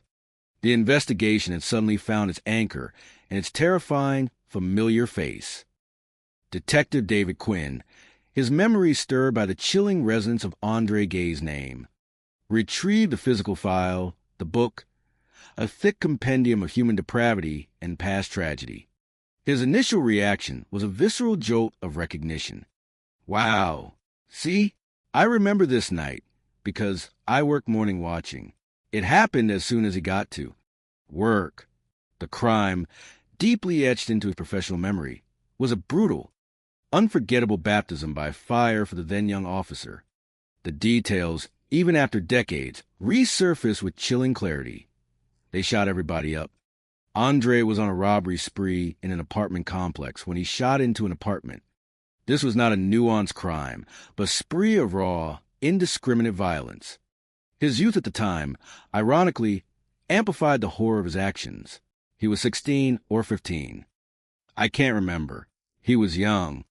The detail of a person shot through the door striking victim in head underscored the utter recklessness and profound disregard for human life that characterized Andre Gay's modus operandi.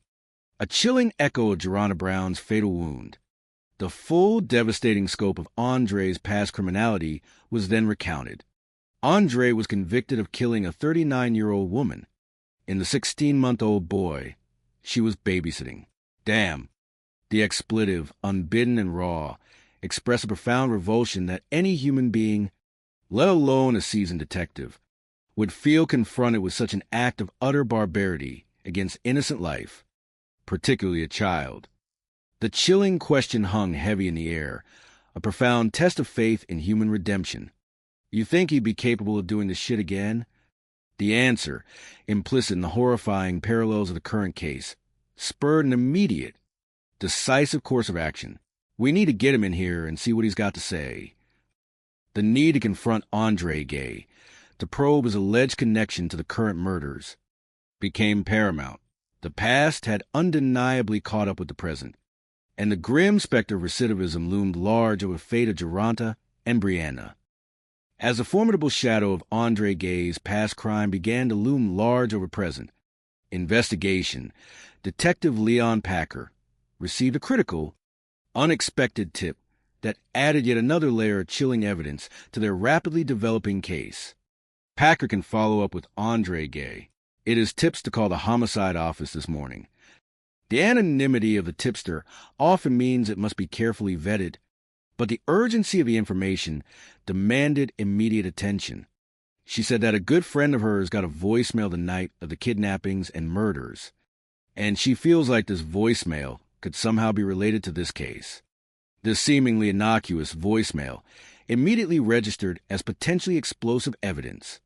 The accidental recording, a digital fly on the wall during the perpetrator's actions, had the potential to provide unprecedented, direct insight into the very moment of the crime, confirming identities and motivations. So we're going to go catch up with that friend of hers, Packer determined, prioritizing the acquisition of this critical audio evidence. Upon meeting with the friend, the process of recovering the voicemail began, imbued with profound sense of urgency and gravity. Tell me about the voicemail that you got. You got a disturbing message. The detective's inquiry was direct, seeking to confirm the tipster's assessment. I have 2 voicemails. We got all these birdies, at least the longest game of voicemail. The friend's explanation of birdies might have been a colloquial term for notifications or recordings, but the key was a specific voicemail she had, the longest of her collection, indicating a recording of unusual length. Okay, what's the time? August 30th. This is 12:56 a.m. The timestamp was utterly damning, placing the accidental recording directly within the crucial window of the crime. 30 minutes after Geronta and Brianna were kidnapped, someone accidentally dialed a man and left a 3-minute voicemail, a digital breadcrumb, a terrifying eavesdropping opportunity that could reveal the very voices of the kidnappers and murderers. The content of the beguiled voicemail, once played back and transcribed, delivered profound shock, a direct audio link to the unspeakable brutality of the kidnapping. What do you think this has got to do? Be honest with you. The detective's question sought an immediate, raw interpretation. Whose number is that it came from? A critical first step in verifying the source of the accidental recording. I got to take this voicemail off the phone. Take it back to HQ. Okay. The priority was to secure the audio evidence, transfer it for forensic analysis, and ensure its pristine chain of custody. So this is a but dial voicemail that was left 30 minutes after my kidnapping occurred. Packer mused, the stark temporal alignment undeniable. The audio, however, transcended mere chronology. It captured a horrifying dialogue between the perpetrators, a chilling window into the terror of Brianna's abduction. The first clear fragment was a man's voice, callous and menacing. "You ain't trying to hurt your baby, ma'am." This chilling phrase, uttered to a woman 7 months pregnant, was a direct, horrifying threat to her unborn child, exposing the utter depravity of the perpetrators. She was 7 months pregnant. This detail from the context of the case made the threat even more despicable. Then, in the background, a new, unmistakable voice emerged. "Did you hear? Don't look at me. Don't look at me. Don't look at me." That is a woman. Detective Leon Packer, recognizing the female voice from earlier interviews or recordings, made a crucial identification. The recognition was immediate, a definitive and chilling identification that added a new accomplice to their list of perpetrators. Homicide. Yeah, I think it's her voice, Packer confirmed, his certainty unmistakable. I think she's in the van when it all went down, placing her firmly at the scene of the kidnapping and potentially the murders.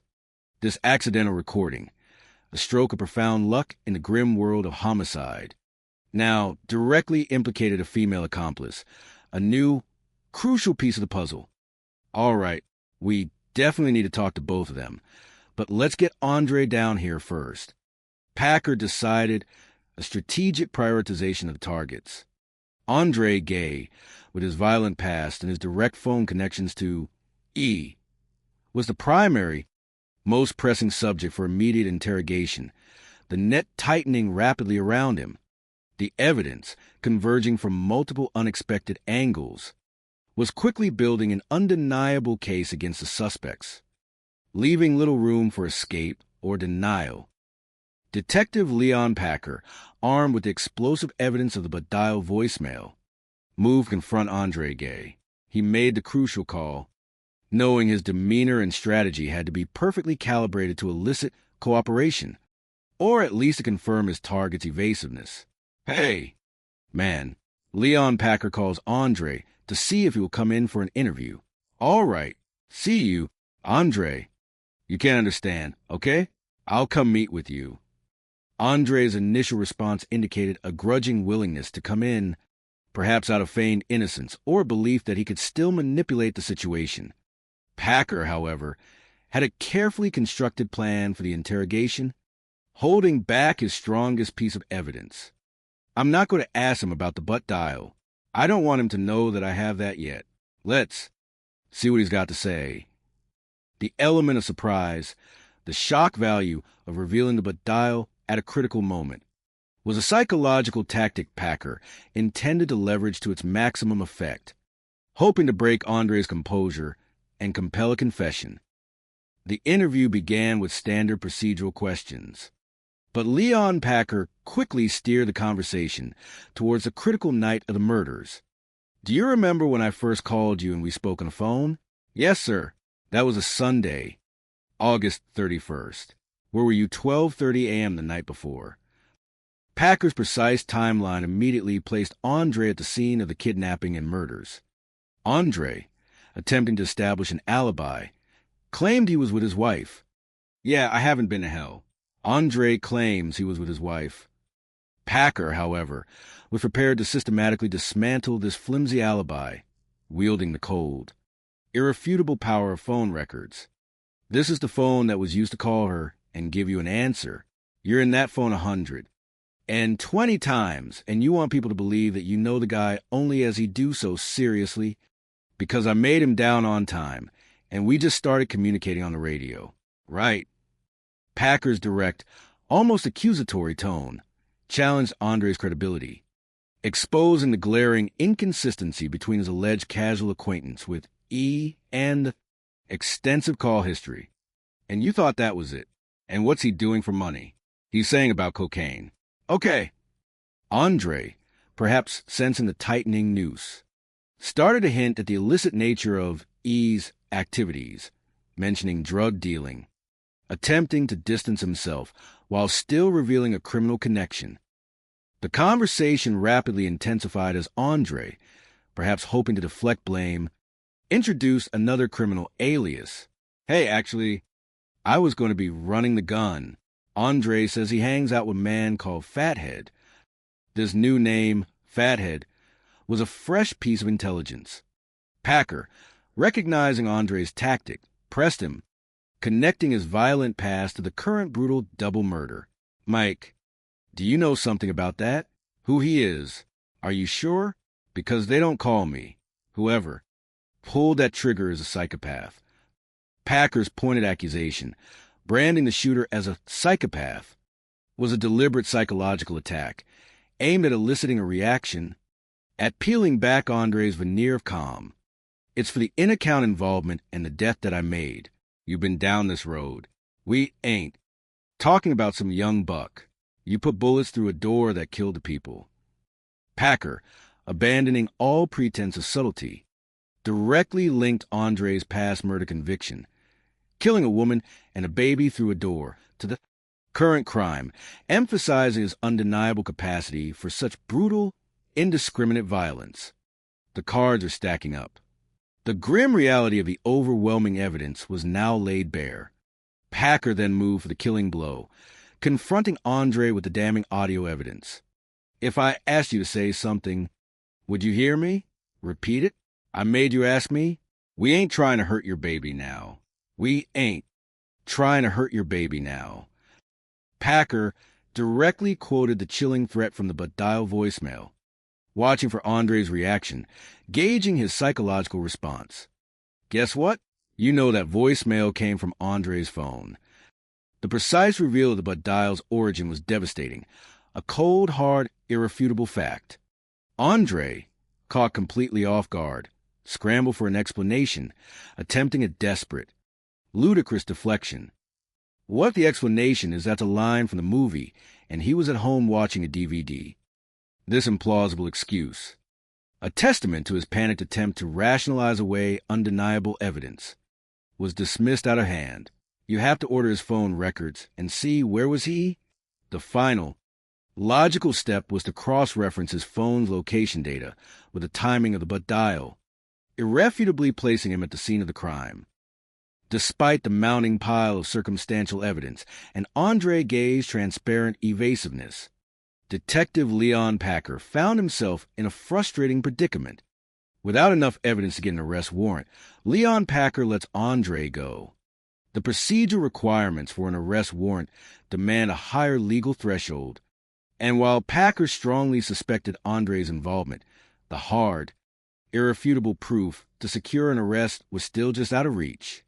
I'm going to keep trying to work towards identifying this guy, E, and this guy, Fathead.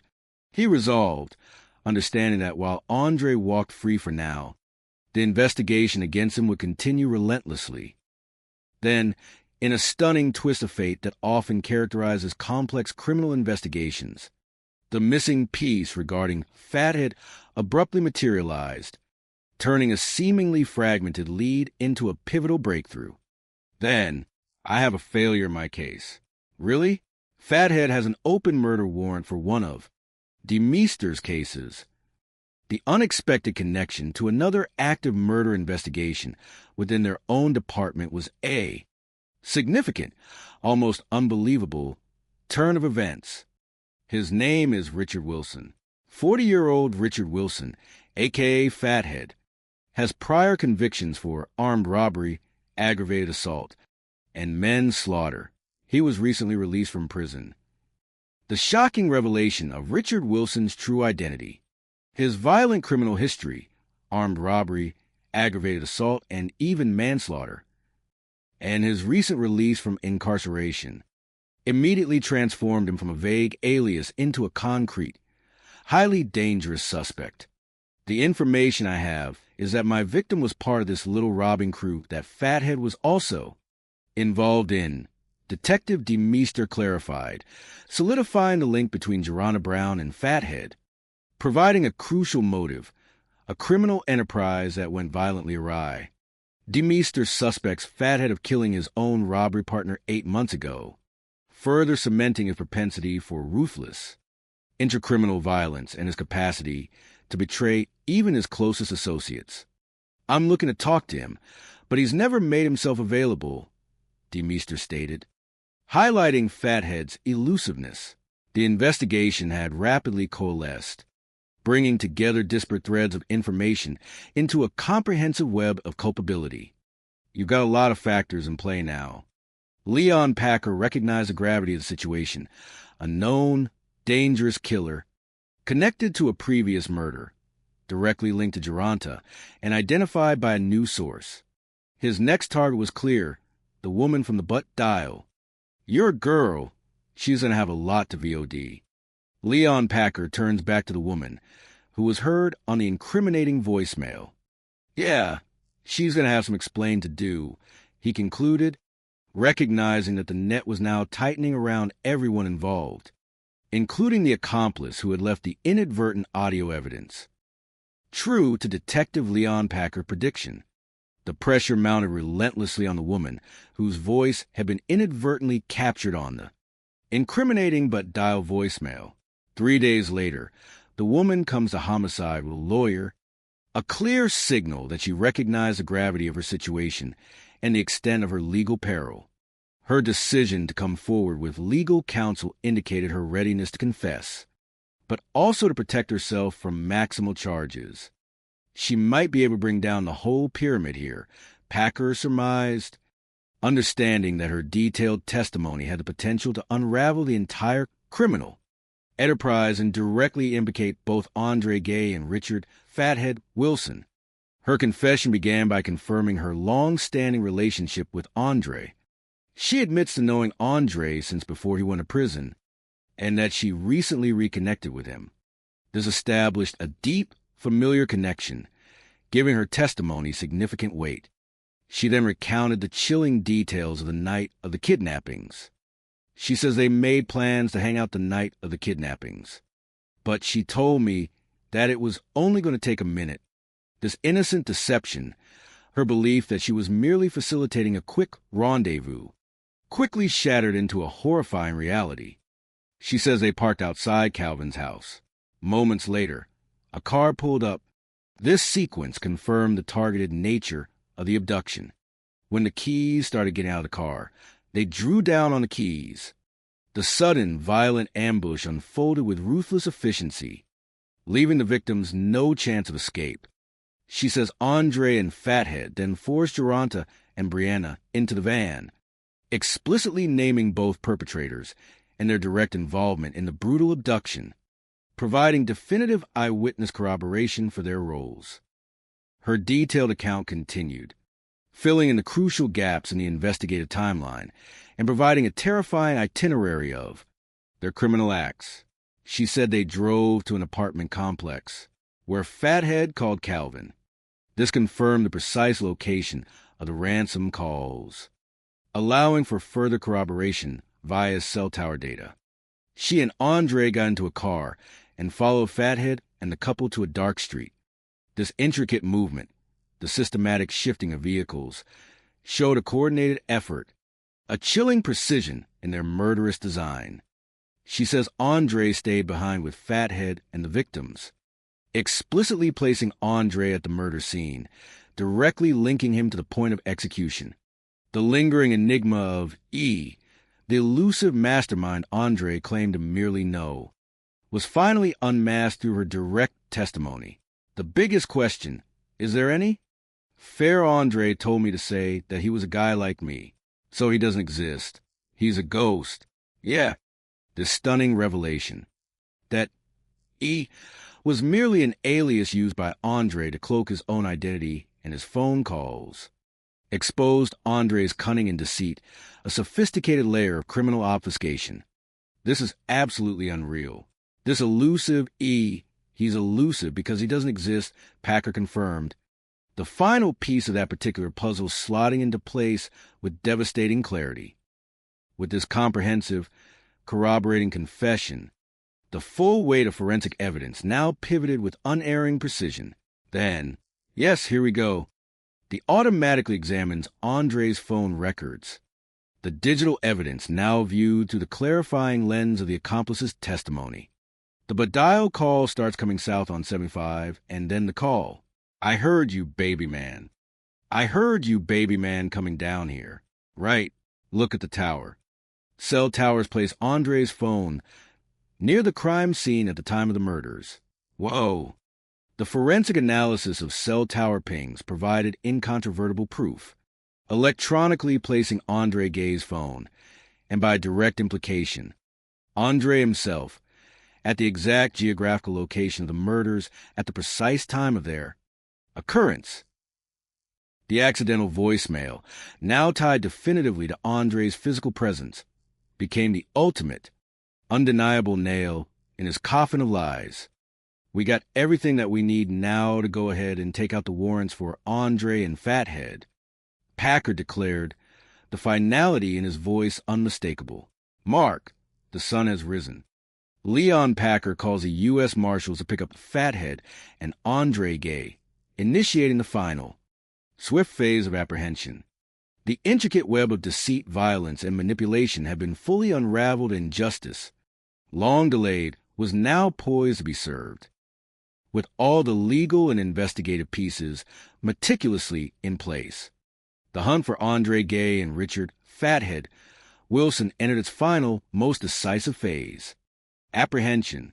3 days later, Andre is taken into custody in northwest Atlanta, a swift, coordinated operation bringing him into the full grasp of the law. Detective Brett Zimbrick, a seasoned interrogator, immediately began his interview, confronting Andre with the insurmountable wall of evidence that now stood against him. My whole number will be in silence, but Andre's initial response hinted at an intention to remain silent, a common legal tactic. But Zimbrick systematically dismantled that defense, revealing the extent of their knowledge. They put you in the scene with double kidnapping, which results in a double murder. They put you in the scene of, they have eyewitness, and your phone hits on certain towers. The sheer volume and irrefutability of the evidence, eyewitness testimony, forensic cell tower data, and the chilling detail of the dial left Andre no room for denial. And this is the good part. You do realize that your phone made up a dial, right? The direct confrontation with the accidental recording, the definitive, self-incriminating evidence, was the ultimate psychological weapon. A but dial. But it came off of your phone, even if it's not you. I can't say it. It didn't come off my phone, but it did. But I know that's not me, Andre stammered, a pathetic, desperate attempt to disassociate himself from his own undeniable culpability. A futile struggle against the weight of his own actions. Zimbrick, recognizing the futility of further interrogation at this point, closed the door on the conversation. So, does that mean you want to end the conversation? Why keep talking about it? I don't want nothing about the camera. I got to watch it before. Go ahead, stand up, come on down. Andre's interview was over, his path now set for prosecution. The pursuit of Richard "Fathead" Wilson, however, proved more challenging, requiring a more extended manhunt. I'm looking for Fathead. He's running from the U.S. Marshals, running from an Atlanta murder warrant. He's got to go, Packer asserted, the urgency of his capture paramount. 1 week later, Liam Packer, Richard "Fathead" Wilson, is arrested in Birmingham, Alabama, confirming the relentless cross-state pursuit. His capture came about in a most fitting and comically incompetent manner, a testament to the criminal's profound self-delusion. Apparently, he walked into a pawn shop and tried a pawn AK-47 style machine gun. The guy at the pawn shop was suspicious. He called the police. Birmingham PD showed up. The sheer idiocy of attempting to pawn an illegal, high-capacity firearm, rather than quietly escaping, was a testament to Fathead's hubris and criminal ineptitude. He said, "My name's Richard Wilson. He's down at the county jail down there now." The long arm of the law had finally and unequivocally caught up with him, bringing both perpetrators into custody and marking a decisive victory for the investigative forces. The very next day, Richard "Fathead" Wilson was extradited back to Atlanta, a somber journey bringing him back to face the full weight of justice for his heinous crimes. The next day, Fathead is extradited back to Atlanta. The interrogation began with Detective Packer's direct, unvarnished explanation for their relentless pursuit. The main reason we want to talk to you is because of a double homicide that occurred on the morning of August 30th. I'm trying to do you, Roger. We're getting kidnapped. She's a man of one of the people. Packer, stripping away any pretense, laid bare the stark reality of their comprehensive knowledge. We can start from the beginning with Ellis. What happened? Well, we don't need that. Fathead, perhaps attempting to divert attention, tried to introduce an irrelevant topic. Ellis. A classic interrogation tactic. Packer, cutting him off, made it clear they were focused solely on the murders. Fathead, realizing the futility of denial, slowly began to confess, unraveling the chilling backstory of their murderous plot. Fathead says he heard a rumor that Calvin had a large sum of money stashed in his house. This was the foundational lie, the mercenary motive that fueled their actions. This is 3 months late, right? And that his associates spent several months tracking Calvin's movements. This revelation highlighted the premeditated nature of their home invasion, an extensive surveillance operation aimed at exploiting Calvin's perceived wealth. Fathead then described the intended precision of their home invasion, but how their impatience ultimately derailed it. We're talking. I'm about 30. See, I knew that when I asked for the wine filter, I wanted to work it. Like I said, it wasn't going to be no case after. It was going to be the home invasion, the fragmented confession, particularly the phrase wine filter, likely a misremembered or colloquial term for a plan, or specific detail they discussed to get into the house, indicated a calculated methodology. Why is that? Why are you trying to open the door? Listen, this is it. We jumped too fast. We did not follow. We walked in the house. The violence was to get to the door until we jumped out too early. His confession revealed a meticulous plan to secure entry, perhaps to capture Calvin by surprise or bypass security, but their impetuousness had sabotaged their initial, nonviolent objective of a quick money grab.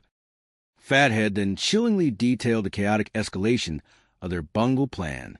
He says they grabbed the couple, took them to the front door, and started knocking. Mr. Riggs, open the door. You're staying over the door.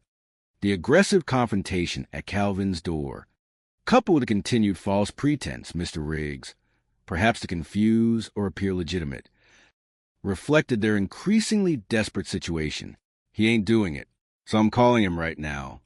And you're calling him, expecting him to pay the money.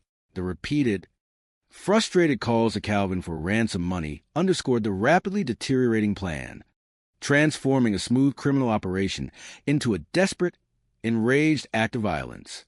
Then, in a chillingly candid moment of self-justification and victim blaming, Fathead delivered his utterly depraved rationale for the murders. We called the police house to phone him. I said they claimed him. That's why they died, though, for real. His words, casually assigning blame to Calvin for involving the police, demonstrated profound, psychopathic lack of remorse. The victims died because Calvin called the police, not because Fathead brutally murdered them. His moral compass was utterly inverted. Fathead's recollection of the actual shooting was delivered with a callous indifference that shocked. The conscience.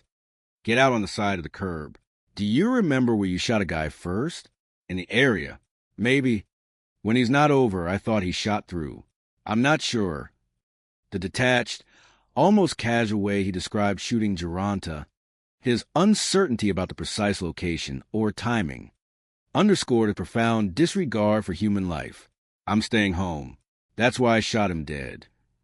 This terrifying statement, ostensibly meaning that he killed Geronta because he didn't want him to leave or because he simply wanted to eliminate him as a problem, encapsulated the chilling, arbitrary nature of his violence.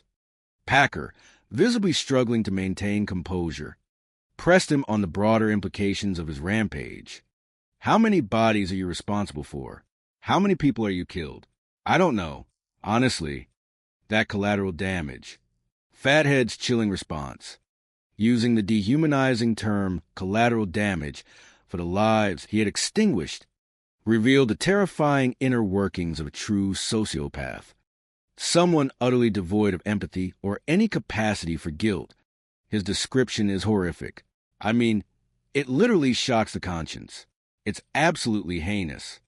And he knows it, Packer confirmed, his words brimming with a visceral outrage at such profound moral depravity. Detective Leon Packer's final reflections on Richard Fathead Wilson's confession, particularly concerning the murder of Brianna, were saturated with a profound sense of moral violation and an almost palpable disgust. You know, what happened to this girl is just, it doesn't sit right with anybody. The utter brutality, the targeted cruelty against a pregnant woman, defied all human understanding, violating an unspoken, universal code of basic humanity. No one can wrap their heads around this. No one can understand how someone could do something like this, he asserted, articulating the collective incomprehension of an act so profoundly evil. This wasn't merely a crime of opportunity or a tragic outcome of a botched robbery. This is not a murder. This is an execution. The distinction was crucial. Execution implied a cold, calculated act, a deliberate act of extermination, devoid of passion or even a flawed rationale of conventional crime. This is different. It's different.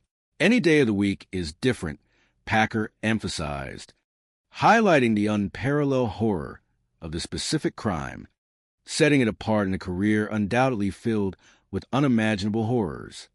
The psychological impact of such an act, the sheer evil displayed, left an indelible mark on everyone involved in the investigation, forever altering their understanding of human capability for malevolence. 5 months after the unspeakable murders of Jorana Brown and Brianna Brooks, the echoes of their loss continued to reverberate with devastating clarity through the lives of their loved ones. Geronta's father, still grappling with the raw, unrelenting pain of losing his firstborn son, expressed a profound and enduring grief. I miss him very, very much. Very much. You know, that my first son, my name. The profound sense of personal legacy, of a lineage carried forward, now shattered, underscored his agonizing loss. I truly love him. Truly did. He'll truly be missed. Truly be missed, he reiterated, the repetition underscoring the depth of his boundless paternal love. I love him and breathe so much. And these cows took them from me. His raw, visceral anguish then transitioned into a profound, unforgiving rage towards the perpetrators, dehumanizing them as cows, a derogatory term for those utterly devoid of humanity and grace. Just a cow to shoot a pregnant woman. And I just can't forgive him. That's his thing. The heinous brutality of killing a pregnant woman, a violation of life at its most fragile, represented an unforgivable sin, cementing his inability to grant clemency. The deep wound of his son's execution, and Brianna's, would forever be a part of him, an indelible scar that time could not heal nor forgiveness mend. 5 years later, the enduring legacy of Brianna Brooks, her strength, and her profound love found its most tangible, miraculous expression in the vibrant lives of her children. You know who that is? Mommy Brianna. I'm taking care of her children, as I promised her. Brianna's mother, in an act of unwavering love and resilience, had stepped into profound void left by her daughter's murder, fulfilling a sacred vow to care for her grandchildren. This is baby Kaylee, a beautiful testament to life's enduring power. A child who defied all odds to survive. Brianna's strength to stay alive for that birth. That's amazing, her mother reflected, awestruck by her daughter's final, heroic act of giving life. You know, Mommy Brianna is your mommy? Me too. You think she looks like you? You do? You ever smile? The tender, heartwarming interaction between grandmother and granddaughter, linking the child to the memory of the mother she would never know, underscored the bittersweet legacy. But Brianna's generosity, her spirit of giving, extended beyond her immediate family. In a profound act of altruism, a final gift of life, Brianna did organ donations. She not only gave life with her own 3 children, but she gave life to the 4 other individuals. Her physical body, in its ultimate sacrifice, nourishing new beginnings for others. So those families don't have to go through what we've been through. And so that's a part of therapy and healing for us, her mother explained, articulating the profound humanistic meaning and the healing power of this final, selfless act. It was a tangible way to transform profound loss into a new purpose, finding light amidst the pervasive darkness. But it's also bittersweet, she confessed, recognizing the irreducible grief that accompanies such a complex and poignant legacy. Thank you. This final expression of gratitude, a humble acknowledgement of support and love, brought the long, arduous journey of justice and healing to a poignant close. The story of Geronta and Brianna and their innocent children serves as a powerful, enduring testament to both the horrific depths of human depravity and the profound, unconquerable resilience of the human spirit, tirelessly protected by those who honor their oath to justice.